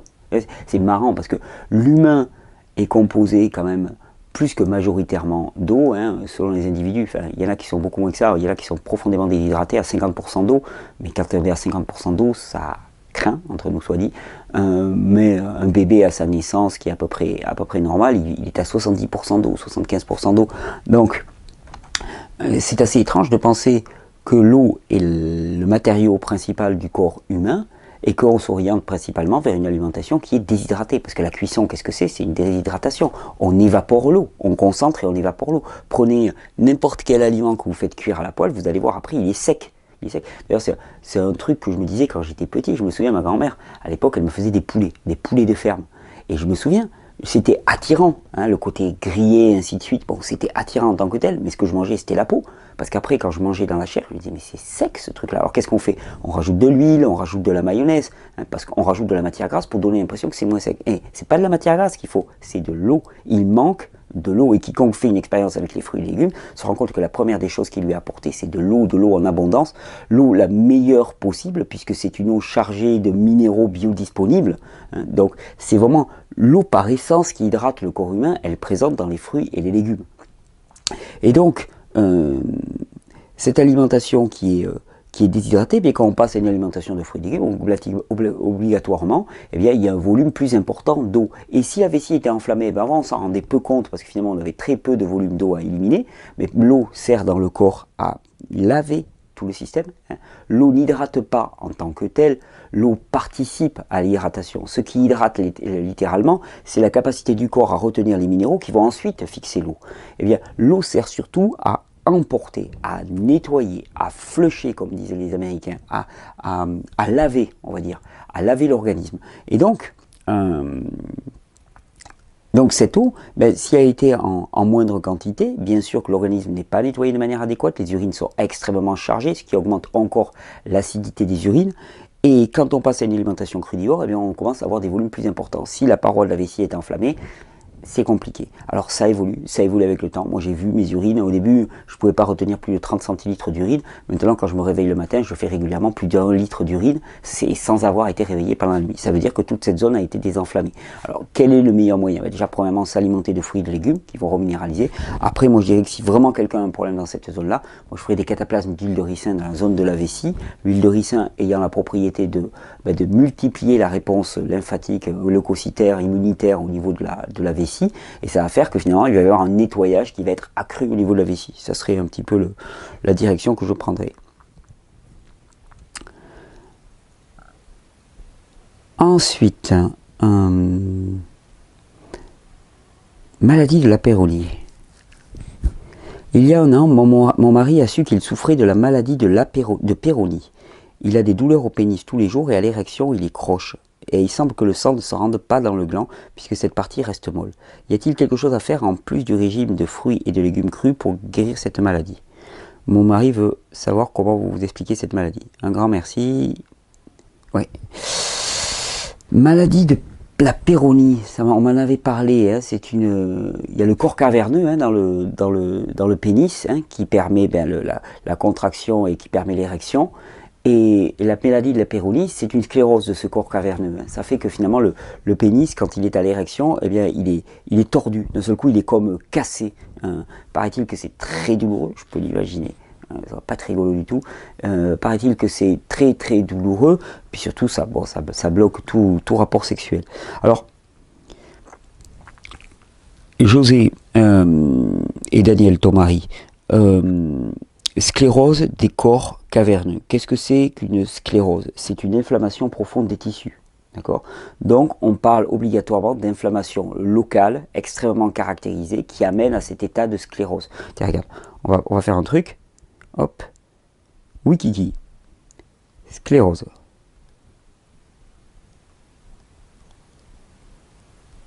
Sclérose, Wikipédia.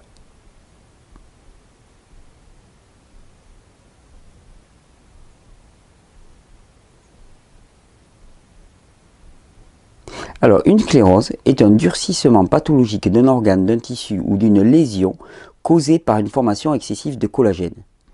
Il s'agit d'une lésion alimentaire. Ensuite,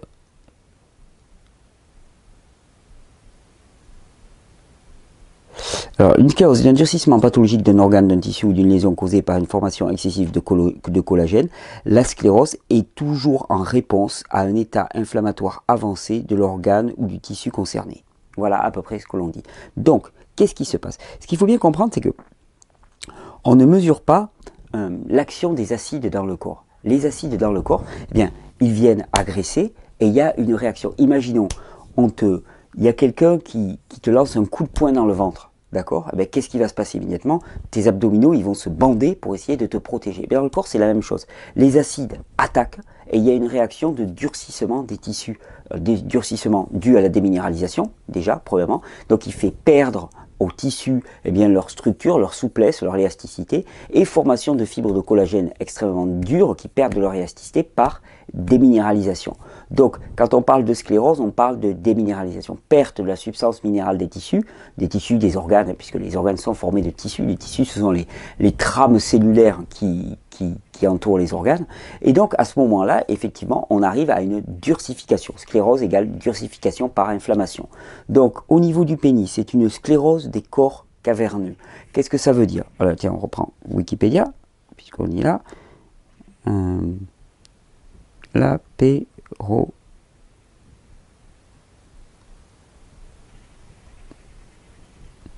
péronie.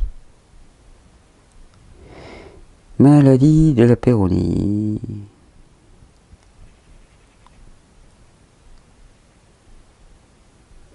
Alors, attends.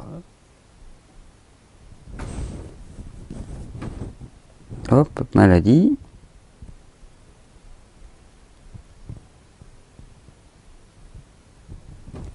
Ça mouline. Maladie de la péronie. La maladie de la péronie est une sclérose des corps caverneux responsable d'une déviation de la verge en érection. Alors, qu'est-ce qu'ils disent?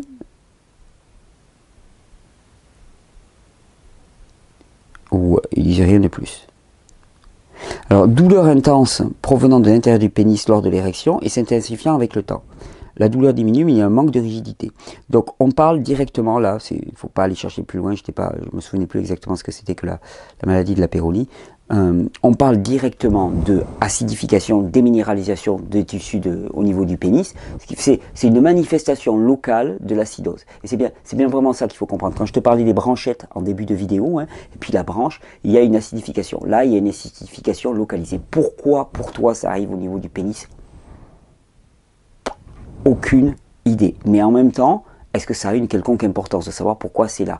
Donc il y a acidification, ce qui conduit à un état de sclérose, c'est-à-dire durcissement des tissus par déminéralisation, par attaque et changement de structure du collagène, qui est ce produit qui donne toute l'élasticité au tissu. Qu'est-ce que je ferais si j'étais à ta place?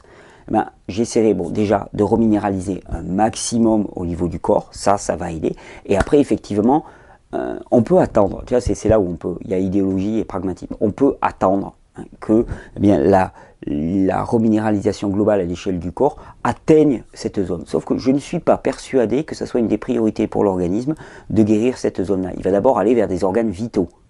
Donc, moi, je serais pour aussi une action locale. Une action locale, qu'est-ce que je ferais? J'activerai la reminéralisation dans cette zone avec la reminéralisation et le nettoyage avec des cataplasmes d'huile de ricin, là pour le coup, cataplasmes d'huile de ricin sur le pénis. Ça, j'essayerai dans ce cadre-là. On pourrait essayer de l'argile aussi à ce niveau-là, pour essayer de tirer les acides à ce niveau. Et après, alors, piquer dans le pénis directement avec du plasma de Quinton, ça me paraît hasardeux. En tant qu'homme, là, ça me fait frémir.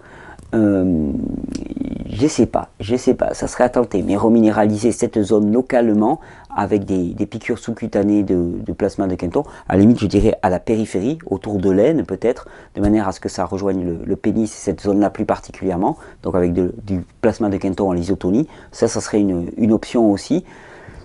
Voilà un peu les directions, c'est-à-dire favoriser le nettoyage et amener des minéraux sous forme biodisponible. Donc l'eau de mer ramenée à l'isotonie, c'est excellent. Là, quand on a vraiment quelque chose de localisé, c'est vraiment excellent pour arriver à reminéraliser cette zone et corriger donc l'état des tissus, puisqu'il y a eu une sclérose, donc il y a eu un durcissement des tissus. Après, ce qu'on sait, c'est que la sclérose, elle peut diminuer à partir du moment où on reminéralise les tissus.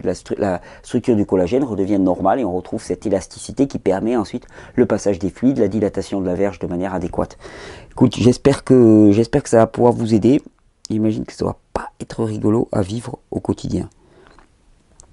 Alors, question de Catherine.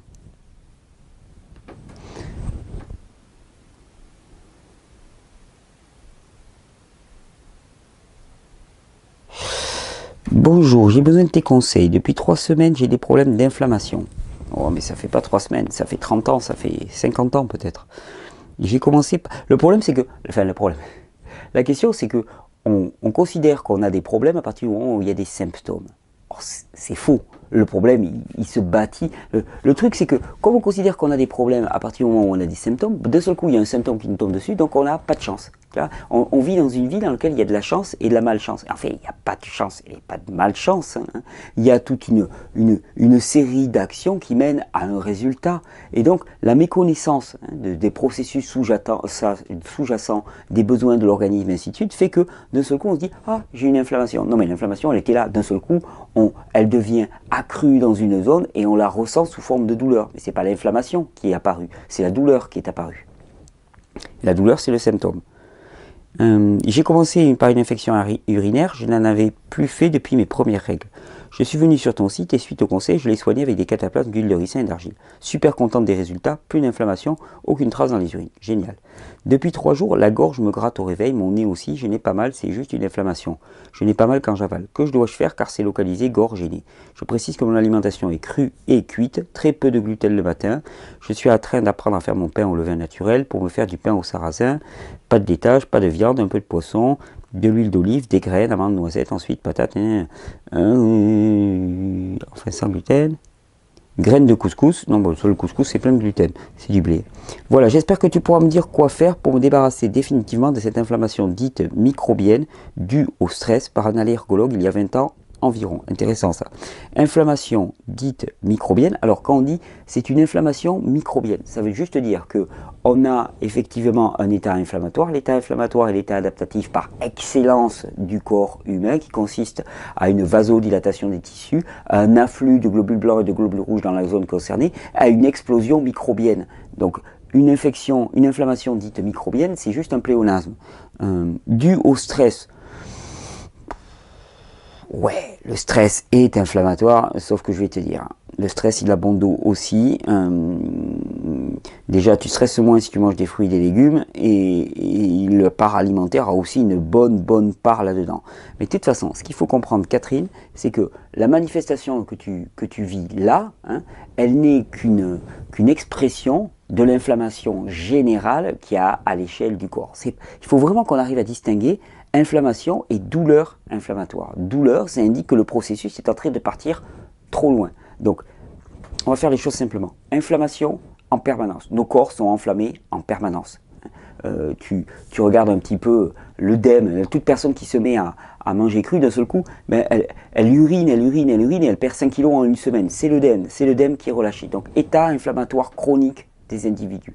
Quand la douleur survient, c'est-à-dire que l'état inflammatoire, eh bien, il augmente au-delà de ce qu'il devrait être. Douleur égale erreur. Pourquoi est-ce que l'état inflammatoire augmente au-delà de ce qu'il devrait être? Simplement parce qu'il n'est pas régulé. S'il n'est pas régulé, ça veut dire qu'il y a un manque d'une hormone qu'on appelle le cortisol. S'il y a un manque d'une hormone qu'on appelle le cortisol, ça veut dire fatigue chronique. Donc la douleur inflammatoire n'apparaît que s'il y a déjà un état de fatigue installé. C'est-à-dire que ça, on ne peut plus réguler. Sinon, le corps, qu'est-ce qu'il fait? Eh bien, il régule l'inflammation de manière à rester dans les limites du supportable. Toujours pareil. C'est ce qui fait qu'on n'a pas une capacité infinie à traiter les toxines. Parce que sinon, eh ben, on augmenterait l'inflammation, on gonflerait comme des baudruches, comme des bivendons Michelin, et à ce moment-là, on gérerait l'inflammation. Oui, mais ça, c'est pas possible. C'est pas possible parce qu'il y a un moment où ça vient léser les tissus. Et donc, il y a cette hormone, le cortisol, qui régule ça et qui règle ça de manière à ce que l'inflammation, elle reste juste pile poil ce qu'il faut. Donc, qu'est-ce qu'il faut faire pour te débarrasser de ça? Ben, je dirais déjà, premièrement, favoriser les processus émonctoriels.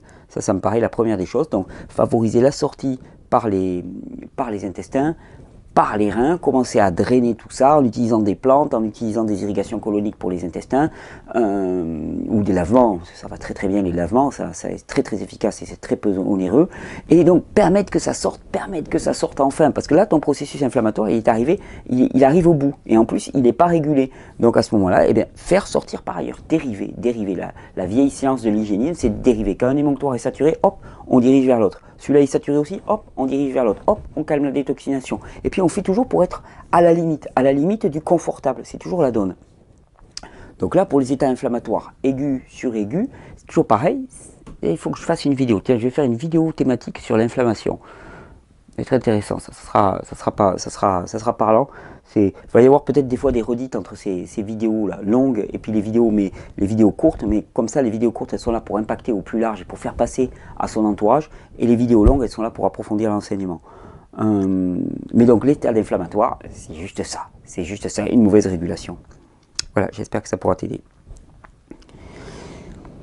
Extrait glandulaire. Bonjour, je souffre du leaky gut syndrome, donc du syndrome de l'intestin perméable, et que je soigne par l'alimentation et les jus verts selon la méthode préconisée par Thierry.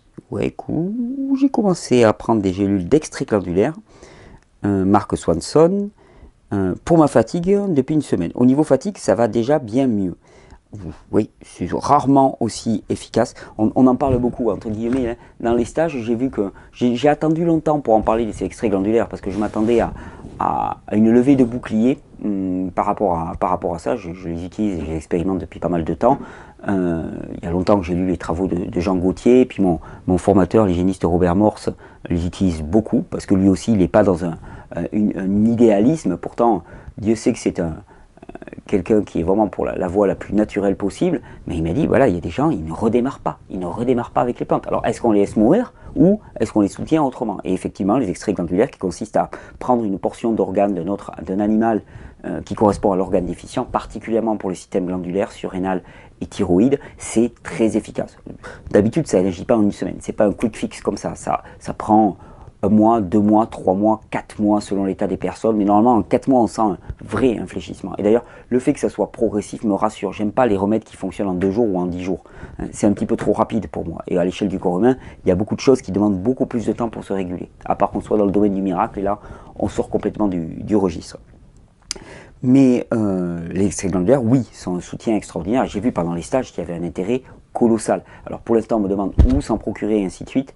D'ici 2 mois maximum, il y aura une solution qui sera proposée ici sur ce site. Actuellement, c'est très difficile parce que les meilleurs viennent de Nouvelle-Zélande. C'est le seul lieu où les bêtes sont élevées en pleine nature, où les conditions d'élevage sont à peu près acceptables.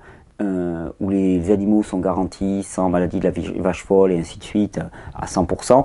Dans les autres pays, les extraits glandulaires qui sont produits sur le marché sont garantis sans, mais le pays a été touché par le prion. Alors qu'en Nouvelle-Zélande, on sait qu'il n'a jamais été touché, que l'agriculture est totalement biologique, enfin, c'est les conditions idéales. Donc c'est de là-bas que je voudrais avoir des extraits glandulaires. Et on est en train de trouver une solution, et d'ici 2 mois à peu près, on devrait pouvoir la proposer directement. Mais pour l'instant, effectivement, pour ceux qui voudraient démarrer tout de suite, la marque que je recommande, c'est la marque Swanson aux États-Unis, Swanson, qui propose des extraits glandulaires. Et donc toi, tu me dis, donc tu as commencé les extraits glandulaires. Au niveau fatigue, ça va déjà mieux, mais j'ai à nouveau très mal aux intestins. Est-ce que c'est lié aux extraits glandulaires? Et si oui, que faire? Alors, ça peut arriver, surtout si on commence à en prendre trop à la fois. C'est-à-dire que je ne sais pas quel est le mécanisme de régulation dans le corps humain, mais j'ai remarqué que si on commence à en prendre 2 gélules, 3 gélules d'un seul coup, et ça commence à faire beaucoup. Normalement, la dose c'est 1 gramme. Quand on est à 1 gramme à peu près, 1 gramme 2 d'extrait glandulaire, là vraiment on est au maximum. C'est pas la peine d'en ajouter, puis il faut continuer ça le temps que ça fasse son action. Mais il ne s'agit pas de commencer avec cette dose. Et j'ai remarqué que les gens qui commençaient trop fort, c'est-à-dire qui en prenaient 2 gélules, c'est-à-dire l'équivalent de 600 mg ou 700 mg à la fois au départ, eh bien c'était trop. Donc l'idéal pour commencer, c'est une gélule tous les jours, voire une gélule tous les 2 jours, voire une gélule tous les 3 jours, si au début c'est trop. Et puis petit à petit, on augmente la dose. Et effectivement, à ce moment-là, il n'y a aucune douleur au niveau des intestins. Donc il s'agit de vraiment connaître cette adaptation, je l'ai remarqué. Donc là, si tu as des douleurs, si tu as des douleurs particulières en ce moment, moi ce que je ferais c'est que je couperai pendant une semaine ou 10 jours, histoire de remettre le système un petit peu à zéro, et ensuite je recommencerai avec une tous les 2 jours. Tu essayes ça pendant 10 jours ou 20 jours, puis tu vois comment ça se passe, si ça va bien, hop, tu augmentes une tous les jours, puis après une tous les 2 jours, 2 tous les jours, puis après 3 tous les jours, puis 3 tous les jours, 4 tous les jours, mais bon là on est bon, on est dans la bonne dose. Voilà un petit peu le conseil que je pourrais te donner par expérience. Alors, info.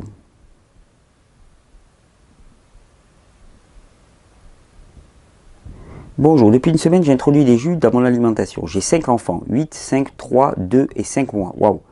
Je voulais savoir comment les aider à ne plus consommer de lait dans un premier temps, mais ils prennent leur chocolat au lait le matin. J'ai essayé la tisane sans grand succès, ouais, j'imagine. J'ai introduit un peu de fruits. Mon fils de 2 ans refuse les fruits et légumes. Il ne veut manger que de la viande et du poisson et des produits céréaliers. Le papa a une alimentation à base de produits toxiques. Que faire? J'allaite ma fille d'ici un mois et je voulais introduire fruits et légumes. Puis je les cuire. Par quoi remplacer mon lait quand je ne l'allaiterai plus?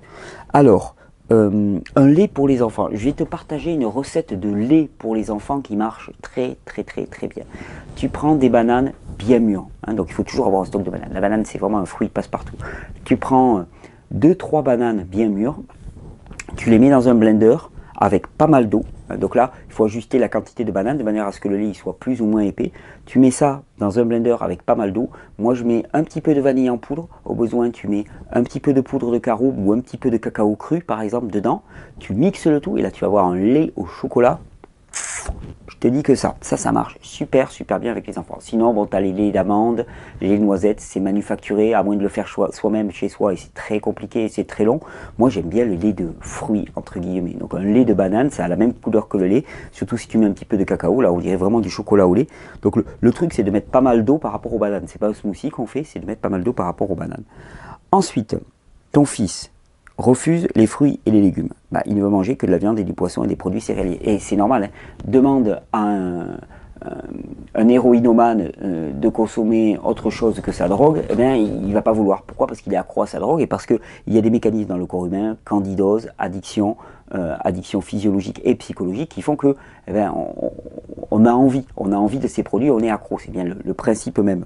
Quel est le seul moyen? C'est d'introduire progressivement. Alors, produits céréaliers, déjà moi j'arrêterai le gluten, ça va déjà calmer un petit peu l'addiction du petit. Produits céréaliers, j'arrêterai. Après, je veux pas dire, mais ça serait intéressant d'avancer avec le papa, quoi. D'interpeller le papa, d'avancer avec lui, de trouver un compromis, un juste milieu, parce que je doute que dans une famille, il puisse y en avoir une jambe qui marche dans une direction et l'autre jambe qui marche dans l'autre direction. Ça va conduire à des situations qui peuvent être dramatiques, hein. Les dissensions autour de l'hygiène de vie, du mode de vie, de la nourriture. Actuellement, il y a beaucoup de femmes qui poussent à fond, c'est génial, mais bon, visiblement, souvent les mecs ils tiennent pas la route, ou en tout cas ils suivent pas au niveau rythme. Il y en a peu, il y en a quand même, mais c'est plus dur pour eux, visiblement. J'ai l'impression que les femmes sont plus impactées déjà parce qu'elles pensent à leurs enfants. Et elles se rendent compte que ça ne marche pas, que le système actuel ne marche pas. Elles se rendent compte que leurs enfants vont mal, de plus en plus mal, qu'ils sont malades à répétition. Et au bout de quelques années, à aller consulter le médecin toujours pour les mêmes choses et avoir leurs enfants malades toutes les nuits, c'est peut-être parce que souvent, malheureusement, c'est elles aussi qui se lèvent la nuit. Donc, à force d'assumer ça au quotidien, elles se disent, ouais, il y a un problème, il faut aller voir ailleurs. Donc ça, c'est génial. Mais bon, les maris, des fois, ils ne suivent pas. Et je pense que c'est important dans une famille d'avancer au même rythme. Donc, d'accepter au besoin d'aller moins vite de la part des femmes, de manière à ce que toute la famille fasse la transition. Parce que sinon, on ne va pas demander à un enfant de ne pas manger de chips si son père mange des chips à côté de lui. Ça ne va causer que de la frustration et des tensions familiales. C'est pas possible. Donc au final, la seule solution, c'est d'avancer ensemble. Et à l'échelle individuelle, collective, familiale, c'est toujours la même chose, il n'y a pas de salut individuel, il n'y a pas de solution qui soit individuelle. C'est tous ensemble qu'on doit évoluer. Donc là, je pense que c'est vraiment des choix à faire au niveau de la famille. J'allaite ma fille et d'ici un mois, je voudrais introduire fruits et légumes. Puis je les cuire. Ouais, mais alors j'en vois pas l'intérêt. Si tu allaites ta fille et qu'elle n'a pas encore eu autre chose que de l'alimentation lactée sous cette forme-là, pourquoi ne pas l'habituer dès son plus jeune âge au goût des fruits et des légumes? Et là, tu verras, ça sera très facile. Le problème, c'est que si tu l'habitues aux céréales, eh bien, tous les principes addictifs qu'il y a dans les céréales, on va faire un dossier sur le blé, là, bientôt, le blé et toutes les céréales, tous ces produits additifs vont faire qu'ensuite, la personne, elle est accro. Elle est accro littéralement. Si tu peux ne pas démarrer, moi, voilà ce que je ferai. Donc voilà Audrey, j'espère que ça saura te guider. Il faut vraiment que je fasse toute une série de vidéos sur les enfants. On va s'y mettre. Je le note et on va s'y mettre. Tu avais envoyé un second mail.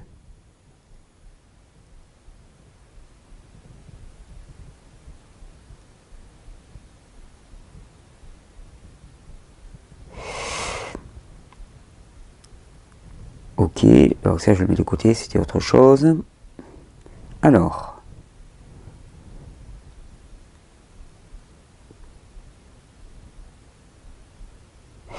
Alors, c'est un commentaire.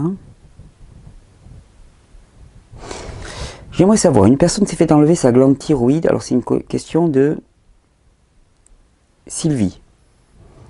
Une personne s'est fait enlever sa glande thyroïde à cause d'un cancer il y a déjà 17 ans et prend des synthroïdes. Depuis ce temps-là, c'est un médicament, c'est l'équivalent du Levothyrox au Québec. Son endocrinologue, selon le protocole à cause du cancer, maintient cette personne toujours en hyperthyroïdie. Ouais, c'est un truc qu'on m'a dit ça. C'est inconfortable, donc il les charge pour qu'ils soient en hyperthyroïdie. C'est inconfortable, nervosité, etc. Mais c'est ainsi. Cela fait 17 ans et le cancer n'est jamais revenu. Ouais. Elle voudrait débuter un nettoyage, alors a pris durant 2 mois beaucoup de jus vert, de la chlorophylle en capsule et des fibres, équivalent à du psyllium, pour débuter du nettoyage. Et lors des résultats du sang, donc l'analyse de sang, sa TSH est revenue presque à la normale. L'endocrinologue, voyant les résultats, a paniqué car dit que c'est dangereux pour elle, qu'elle doit être maintenue en hyperthyroïdie. Alors quand la TSH remonte, ça veut dire que la thyroïde commence à refonctionner de manière adéquate. Il faut bien comprendre, quand on fait des tests de TSH, la TSH étant l'hormone sécrétée par la pituitaire qui s'appelle Thyroid Stimulating Hormone, il y a la TRH qui est produite par l'hypothalamus qui vient provoquer la production de TSH au niveau de la pituitaire, et la TSH vient agir directement sur la thyroïde pour produire des hormones thyroïdiennes. Quand la TSH remonte, ça veut dire que la thyroïde ralentit son fonctionnement. Et quand la TSH descend, ça veut dire que ça stimule la thyroïde à produire des hormones thyroïdiennes. Donc plus une TSH est basse, plus on est en hyperthyroïdie, plus une TSH est haute, et plus on est en hypothyroïdie. Puis il y a une valeur médiane dans laquelle on n'est ni en hypo ni en hyper. Sa TSH est revenue presque à la normale. Alors, le médecin ne comprend pas, mais se demande si le fait d'avoir bu ces jus verts le matin, en même temps que la prise du médicament, aurait pu faire annuler le médicament, donc faire remonter sa TSH, car on dit dans le protocole que toute prise de vitamines et de minéraux doit être prise à un intervalle de 8 à 10 heures, ou c'est tout le contraire. Elle ne peut croire le contraire car elle dit qu'elle n'a plus de thyroïde, donc qu'elle ne peut s'améliorer et a vraiment besoin de son médicament. Qu'en pensez-vous? Les jus verts et ou de chlorophylle peuvent-ils annuler l'effet des médicaments pour la thyroïde? Alors déjà, 36 choses. Maintenir les gens en hyperthyroïdie sous prétexte que des nodules cancéreux se développeraient si on est en hypothyroïdie, c'est faux. C'est archi faux. Donc tout ce qu'on fait, c'est qu'on les maintient dans un état de nervosité, de fatigue de la glande. Et d'ailleurs, je veux dire, c'est simple. Hein, on bazarde du synthroïde de manière à le maintenir en hyperthyroïdie. Qu'est-ce qui va se passer? Au bout d'un certain moment, enfin je veux dire, c'est une hyperthyroïdie provoquée, c'est-à-dire qu'on balance des quantités d'hormones thyroïdiennes qui sont excessives. Qu'est-ce que ça va faire? Ça va faire que la glande va être de plus en plus faible. Une fonction à laquelle on supplée directement, c'est une fonction qui s'affaiblit. Donc là, déjà, mauvais choix, mauvais plan. Ensuite, donc soyons clairs, des nodules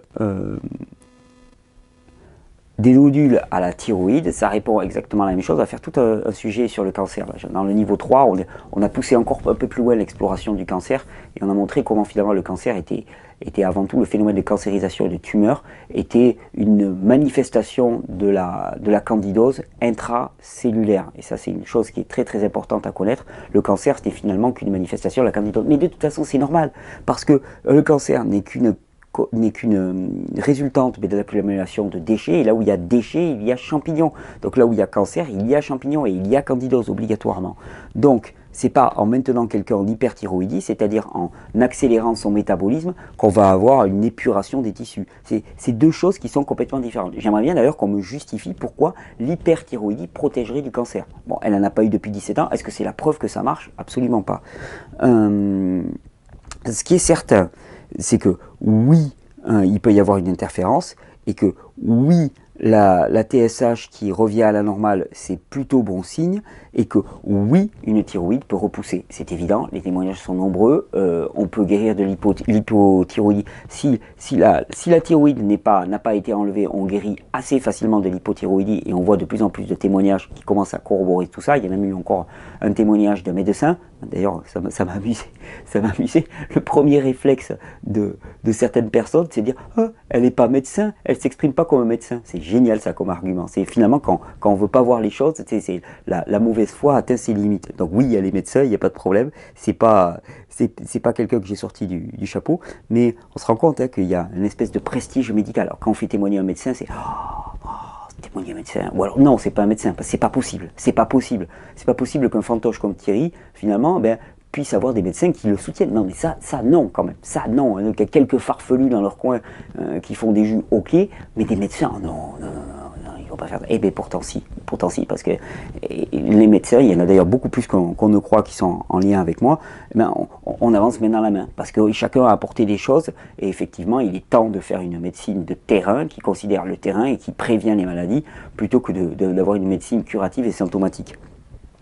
Donc, est-ce que ça peut faire remonter sa TSH jusqu'à une normale? Oui. Est-ce qu'une thyroïde peut repousser? Oui, absolument. Il y a plusieurs témoignages. Donc, qu'est-ce qui se passe à son niveau? Je n'en sais rien. Est-ce qu'il y a lieu de la maintenir en hyperthyroïdie? D'après moi, absolument pas. Surtout si elle se balance des cures de jus de légumes et qu'elle favorise la fonction émonctorielle, qui est la meilleure des garanties pour se prémunir de ce qu'on appelle le cancer. Alors... il y a plein de questions sur les enfants et le cru, remplacement de la bléline. C'est formidable de voir sa vie transformée, donc c'est une question de Julie, transformée grâce à ton point de vue Thierry. Ok, super, merci. J'aimerais qu'il en soit de même pour mes enfants. Personnellement, j'ai beaucoup de mal à expliquer à mes enfants pourquoi nous ne consommons plus de pain ni de fromage à la maison, sans rentrer dans les explications techniques barbantes qui leur ferment immédiatement les oreilles. Je rêve que le message leur soit délivré de manière simple. As-tu peut-être déjà un projet dans ce sens, mais il me semble être une priorité absolue que de leur donner les clés et les outils pour qu'ils prennent eux-mêmes leur santé en main. Pourquoi pas un livre pour enfants ou une animation ludique, courte et simple sur l'alimentation? Alors un livre pour enfants, on me l'a déjà proposé, il y a des tas de gens qui m'ont dit s'y être lancés, pour l'instant j'ai rien vu. Donc je demande, je soutiendrai, l'association financera, il n'y a aucun problème. Si quelqu'un arrive avec un bouquin cohérent, sait faire des belles illustrations, et ne nous demande pas de tout faire, mais est capable de porter le projet, alors à ce moment-là, oui, à fond. C'est un appel du pied qui est colossal. Ensuite, je vais vraiment faire une série de vidéos sur les enfants, je les marque, ça va être fait là d'ici fin octobre, début novembre, ok. Après, il y a une expérience que je disais ça, bon, donc je répondrai plus longuement à ta question bientôt, mais il y a une expérience que je propose aussi à des amis souvent. Je leur dis, bah, tu veux expliquer à tes enfants l'influence du lait et des céréales, bah, propose-leur une expérience. Tu leur dis, écoute, pour que je puisse t'expliquer pourquoi on n'en mange pas, on ne va pas en manger pendant 3 semaines à peu près. Donc tu coupes les céréales pendant 3 semaines, et puis un soir, tu lui donnes lait et céréales. Tu lui dis, écoute, ce soir, tu as le droit de manger tout ce que tu veux en lait et en céréales, mais je te prie de regarder dans quel état tu vas être demain. Tu vois que le petit, il va se réveiller et il va comprendre, quand il va avoir les ganglions complètement chargés à ce niveau-là, qui va moucher, qui va tousser, qui va commencer, il va comprendre. Tu le fais 2-3 jours, il va comprendre. Et c'est pas une punition, c'est juste lui dire, regarde, regarde. Le problème, c'est que je pense qu'il est très important en tant que parent d'expliquer aux enfants qu'on n'est pas tout puissant. Il y en a qui disent, ah ouais, mais ça va être de la frustration, on va créer de la frustration chez les enfants. Non mais attends, dire à un gamin que s'il se met au 15e étage d'une tour et qu'il marche, et qu'il fait un pas en avant, ben, il va tomber, il va se tuer parce qu'il n'est pas un oiseau, je ne pense pas que ça soit frustrer l'enfant. C'est juste lui dire ce qui est. Ben là, c'est pareil. Dire à l'enfant, mais tu ne peux pas manger n'importe quoi, hein, sans y avoir des conséquences dans ton corps, je pense que c'est notre rôle de parent. Alors il y a des gens qui me disent, oui, non, mais lui dire ça, c'est le frustrer parce que autour de lui et tout. Ok, mais lui donner la chance de connaître ce qui est bon et ce qui est mauvais, discriminer, là, eh bien, ça c'est quand même le plus important dans la vie, je crois. Donc cette expérience-là, elle marche. Tu sais, un truc tout bête, la dernière fois, je voulais expliquer à quelqu'un, à un enfant, ce qui se passe avec le sel dans le corps. Hein. Il me dit, ouais, genre, enfin voilà, le sel, qu'est-ce que ça fait? Il avait envie de jambon. Je lui dis, ok, regarde, on va te servir du jambon, et tu regardes ce qui se passe au niveau de ta soif juste après. Il a mangé du jambon, et qu'est-ce qui s'est passé juste après?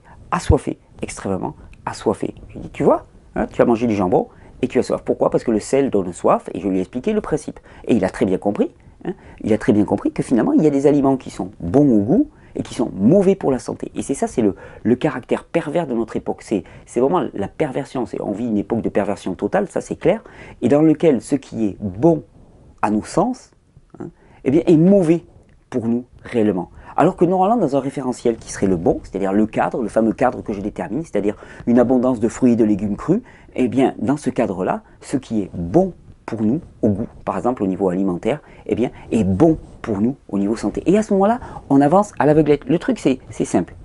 Soit tu places les enfants dans un cadre dans lequel, eh bien, il y a de l'illusion et de la tromperie. Et autour d'eux, il y a des choses qui sont bonnes au goût, qui sont bonnes pour eux. Il y a des choses qui sont bonnes au goût et qui sont mauvaises pour eux. Et à ce moment-là, ben, tu es obligé de les tenir en laisse et de leur dire, ok, mange ci, ne mange pas ça, mange ci, ne mange pas ça, mange ci, ne mange pas ça, à partir de ta propre expérience, qui est lacunaire d'ailleurs, parce que tu n'as pas tout essayé. Donc quelque part, il y a des aliments que tu penses bon goût et bon pour eux, qui ne sont pas bons goût, qui sont pas bons pour eux. Donc tu te bases sur ta propre expérience, puis tu les mets dans l'ess. Ou alors il y a une deuxième possibilité, tu les places dans un cadre dans lequel ce qui est bon au goût est bon pour eux. Tu les places dans un cadre plus global, dans lequel ce qu'ils vont rencontrer de bon et d'agréable dans la vie est bon pour eux. Et à ce moment-là, tu les laisses libres, tu leur fiches la paix. Exemple, parce que ce n'est pas que au niveau alimentaire. Si tu les places, je sais pas moi, si tu leur mets une console de jeu, la console de jeu, ça va être bon pour eux. Ils vont s'éclater à la console de jeu. Sauf que ça va être bon en termes de perception, de sensation, ça va les fasciner, ça va les éclater. Ils vont aimer ça en tant que tel. Par contre, c'est mauvais pour eux. On sait que ça perturbe complètement le système nerveux, ça les rend hyperactifs, ça perturbe tout leur fonctionnement endocrinien. C'est une catastrophe sur le plan physique. En plus, ils ne bougent pas. Par contre, tu les mets dans un contexte naturel, hein, avec des bouts de bois, des rivières, des ponts et d'autres copains pour jouer.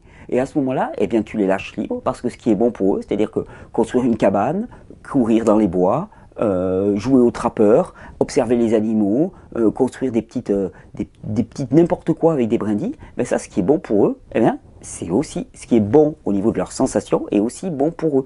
La perversion du système, c'est de nous avoir placés dans un cadre dans lequel finalement, eh bien, on ne sait plus trop distinguer le réellement bon du mauvaisement bon. Et ça, c'est l'humain a voulu accéder à la connaissance du bien et du mal. Sauf qu'il s'est planté. Il s'est planté. Et je veux dire, tout mon but, toute mon inspiration, tout mon appel aussi, c'est vraiment un appel à ceux qui se sentent appelés par ça, eh bien, c'est de bâtir des cadres dans lesquels les enfants et les adultes soient en sécurité. Parce qu'actuellement, nous sommes dans un cadre en insécurité. C'est-à-dire qu'on rencontre des choses de notre vie, des événements, des aliments, des circonstances, et ce n'est pas nos sensations qui peuvent nous renseigner sur la pathogénicité de cette action-là. C'est-à-dire qu'on va rencontrer quelque chose et si on le consomme, si on le fait, on ne peut pas savoir si ça va être bon ou mauvais pour nous. Et donc on doit passer par des processus intellectuels qui sont parcellaires.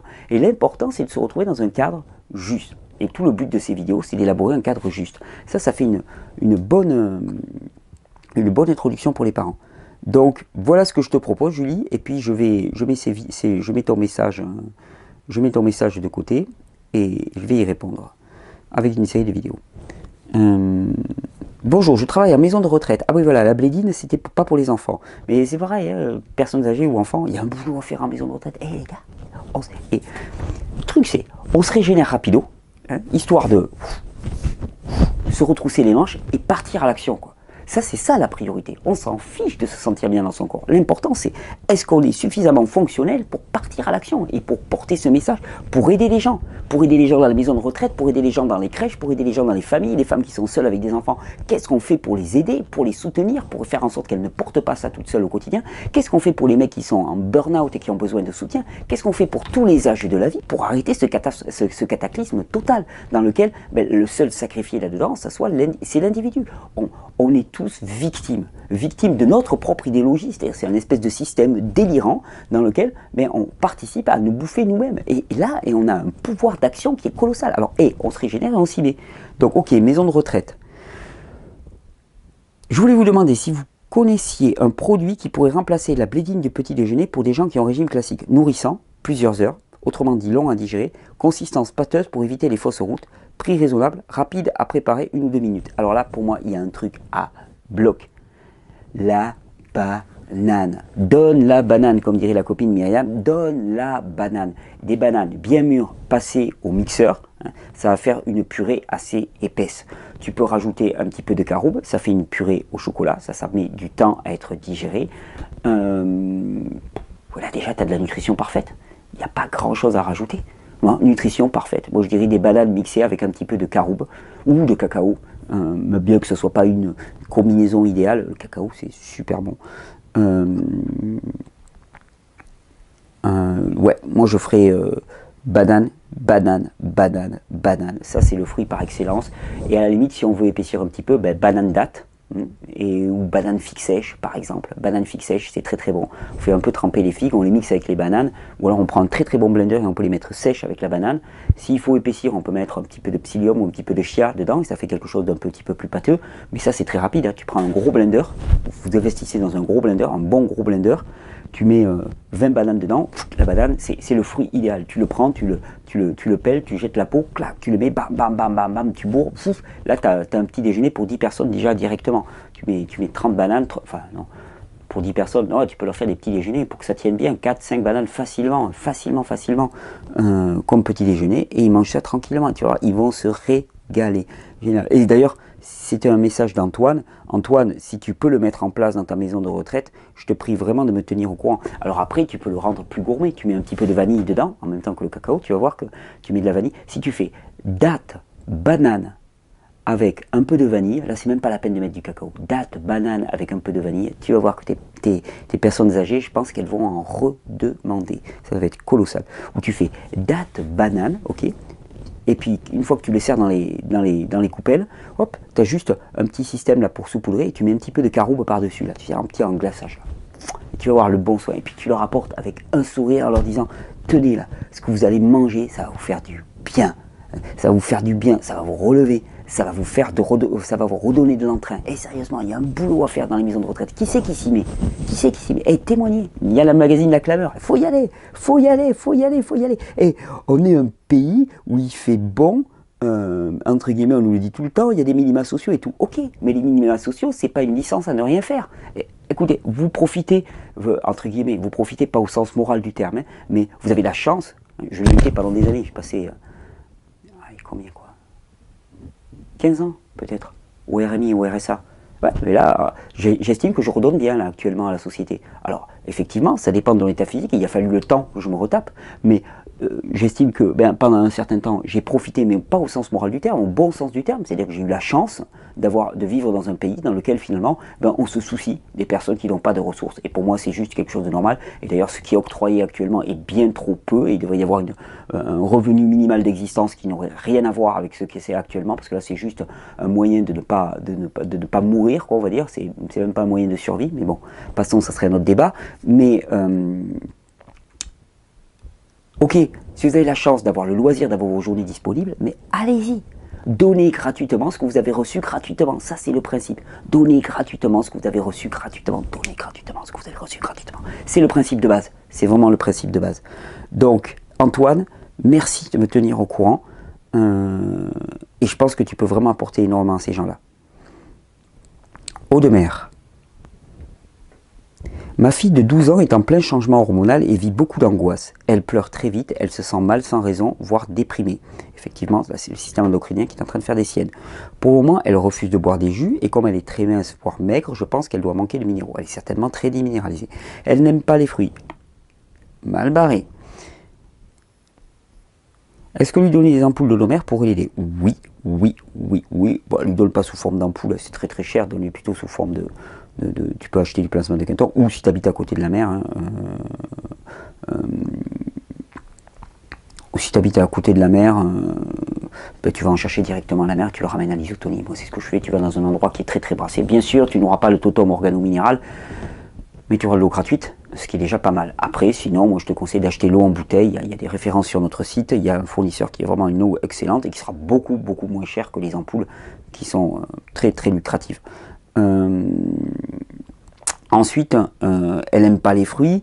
Là, pareil, on va préparer. Là, début décembre, on va rentrer en studio, entre guillemets, pour faire toute une série de DVD, de recettes de cuisine, de recettes de jus, qui vont être disponibles. Vous allez voir, le moyen de distribution va vous bluffer. Et donc, il va y avoir des recettes. Recettes pour les enfants, recettes pour les ados, et ainsi de suite. Donc, ça vient. Ça se met en place, ça se met jamais en place à la vitesse où on veut aller, mais d'après moi, alors soit elle est dans une rébellion d'adolescent et tout ce que tu vas lui apporter, elle va pas en vouloir, donc à ce moment-là, c'est pas trop la peine de forcer, et puis bon, à la limite, il faut lui témoigner de ce que tu vis sans vouloir lui imposer, soit elle n'est pas dans une rébellion d'adolescent et c'est le goût qui ne lui plaît pas, alors à ce moment-là, il faudra travailler au niveau des recettes. Mais le truc, c'est que de toute façon, mais je vois que Joanne t'avait répondu déjà. Merci Joanne, super réponse d'ailleurs. Je vais lire la réponse de Joanne. Oui, donner une ampoule de Quinton en cure comme ça à ta fille peut être une excellente idée pour renforcer le système nerveux. Tu peux lui préparer un verre d'eau avec l'ampoule de Quinton et un peu de jus de citron. Elle le boit le matin. Ce qui peut être intéressant à mettre en place aussi serait de lui écraser une banane si elle aime, le matin ou une demi, avec un peu de plante abaissée de la nature, balai intestinal, glande endocrine par excellence, afin de soutenir l'élimination, aider à nettoyer les intestins doucement et soutenir le système endocrinien. Super. Elle refuse les jus car elle ne les aime pas ou par rébellion d'ado. Tiens. Car en termes de goût, je suppose que tu peux trouver quelques jus qui lui plaisent, il y a une telle richesse de jus, de recettes dans les jus. En dehors de la piste endocrinienne, je pense que les symptômes que tu décris découlent aussi d'une dysbiose, d'un déséquilibre du biote intestinal. Aussi, pour cela, adopter un régime le plus physiologique possible, ainsi qu'un mode de vie physiologique. Tu pourras trouver tous les renseignements dans la FAQ du site. J'espère que tu recevras ce message avec douceur. Je le retransmets à Thierry, qui donnera sans doute une réponse vidéo aussi. Oui, en te pompant ton message, Johan. Donc tu vois, c'est de plus en plus facile. Ouais, voilà. Eh bien écoute, oui, les ados sont sacrifiés. Donc attends, je le note, j'ai pas de stylo là, mais promis, dès que j'arrête cette vidéo, je le note enfant et ado, et on s'y met. On s'y met. Il y a tellement de sujets, mais on s'y met. Alors, salut Tétiti. Ah, c'est Jessie. Salut Jessie. Alors, ok pour l'iridologie, mais que fais-tu de la langue ? J'aimerais avoir ton avis sur le diagnostic par la langue. Tu dois certainement connaître un peu le sujet. Non, malheureusement pas assez. Je ne connais pas le diagnostic par langue. Peu. Je connais un peu les couleurs de langue, les dépôts, d'après ce qu'a écrit Albert Mosseri.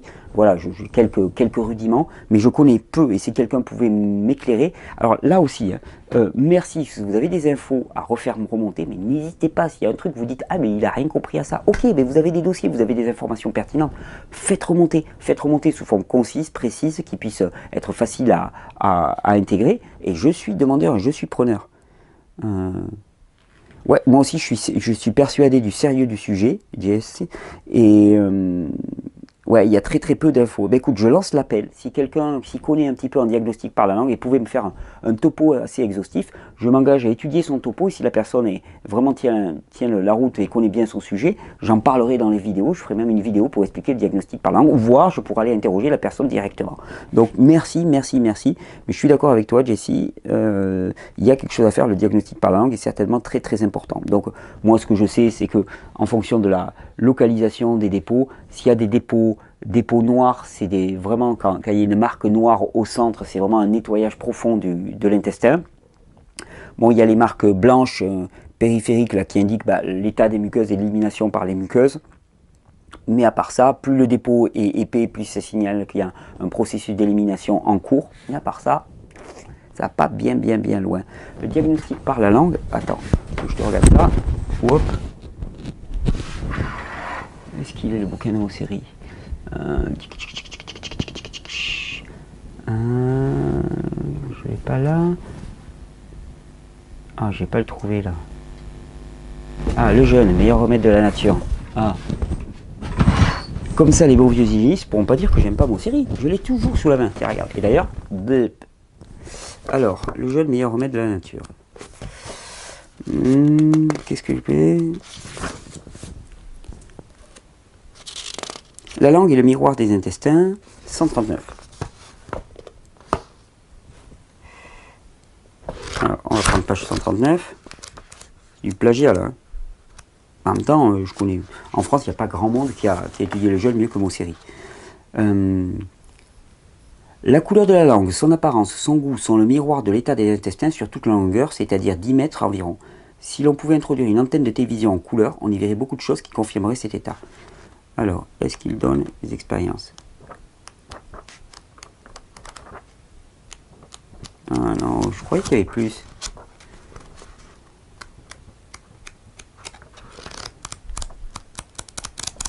Il me semble pourtant avoir vu des photos. Il n'y a pas beaucoup de photos dans le livre de Mosseri, mais à l'époque.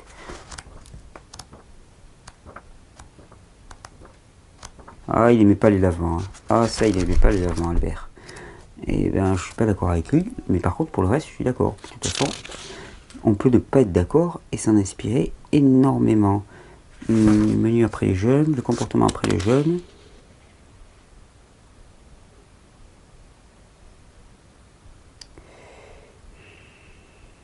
Il est très très bon ce bouquin. Écoute, là j'ai pas, mais il est très très bon. Je me permets, je sais pas s'il est encore édité, mais vraiment pour tous ceux qui s'intéressent aux jeunes, alors là pour le coup, voilà une référence. En français, on donne souvent une référence. Il y a le livre de Shelton, Le jeune peut sauver votre vie, et il y a ce livre-là qui est vraiment exceptionnel. Donc ouais, écoute, pour les diagnostics de langue, si quelqu'un a une piste, je suis vraiment preneur. Il y en a encore beaucoup. Ouais. Hypertension artérielle et jus. Bonjour, je me permets de vous demander de bien vouloir m'aider à prendre en charge mon hypertension artérielle. Je ne l'ai pas accepté car c'est dû à un harcèlement au travail. J'ai fait plusieurs avis de médecins. Chacun me propose un médicament. Aucun n'a pensé à l'alimentation ou comment gérer le stress qui est la cause de mon problème. Alors, l'hypertension artérielle, c'est le stress, mais en fait, c'est l'action du... l'hypertension artérielle, soyons simples, c'est lié premièrement à une alimentation délétère, ce qui fait qu'il y a de l'œdème qui se passe au niveau de tout le corps, et quand il y a de l'œdème, eh bien la pression augmente, c'est automatique, le volume plasmique, le volume du sang augmente, et donc ça grimpe. Deuxièmement, si c'est lié vraiment directement à un stress, eh bien on peut le comprendre ainsi. Excitation de la zone périphérique des glandes surrénales qui produisent du cortisol, puisqu'on est en situation de stress, donc production d'une hormone anti-inflammatoire pour limiter les effets délétères, et c'est l'hormone de l'adaptation au stress. Mais ce faisant, comme il y a une hyperexcitation du cortex surrénalien, il y a aussi une production importante d'aldostérone. L'aldostérone, c'est cette hormone qui est antidiurétique dans le corps, c'est-à-dire qu'elle retient les minéraux et elle retient l'eau, elle favorise l'œdème. C'est ce qui fait que ceux qui sont épuisés au niveau surrénal, ils n'en ont plus. Et eux, par contre, ils pissent tous leurs minéraux et toute leur eau. Ce qui fait qu'ils ont toujours envie de sel. Ils sont déminéralisés, ils sont déshydratés.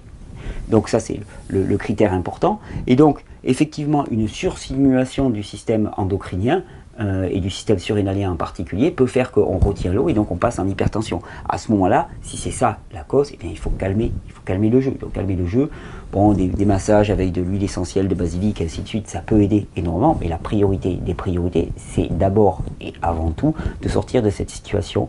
Le massage peut aider vraiment à sortir de cette situation de stress, mais il faut aussi changer les conditions extérieures. De toute façon, c'est simple. S'il y a hypertension, c'est qu'il y a augmentation du volume plasmique. S'il y a augmentation du volume plasmique, ça veut dire automatiquement qu'il y a toxicité et que c'est retenu. À ce moment-là, eh bien, il faut permettre que ça s'évacue par les reins, drainer, utiliser des plantes pour drainer par les reins et permettre que tout cela ça sorte. Voilà, la solution, elle est aussi simple que ça. On va reprendre. Je vais faire une petite pause où je vais terminer la vidéo là. Je crois qu'on reprendra demain parce qu'il y a tellement de questions-réponses. Mais on l'a vu. Il s'agit de sortir de l'idéologie, il s'agit de rentrer dans la pragmatique, permettre que ça sorte en fait. Nous sommes une société dans laquelle on nous trompe au niveau des produits qui sont bons ou mauvais pour nous. On est une société dans laquelle on nous trompe en nous disant que finalement il faut consommer plutôt qu'éliminer. Il faut d'abord éliminer. L'hypertension, c'est un problème d'élimination. C'est un blocage au niveau des reins. C'est trop de volume plasmique. Le volume du sang augmente et donc ça augmente la pression. C'est juste ça. Pourquoi est-ce que ça ne fonctionne pas au niveau des reins? Soit les reins ne fonctionnent pas, soit il y a trop de... On ne relâche pas parce qu'il y a trop d'aldostérone qui est produite, soit il y a de l'œdème qui est nécessaire parce qu'il y a trop de produits toxiques dans les tissus et dans le sang. Pas plus compliqué que ça. Alors, on évacue, on régénère, on se remonte les bras et on part à l'action. Bonne régénération.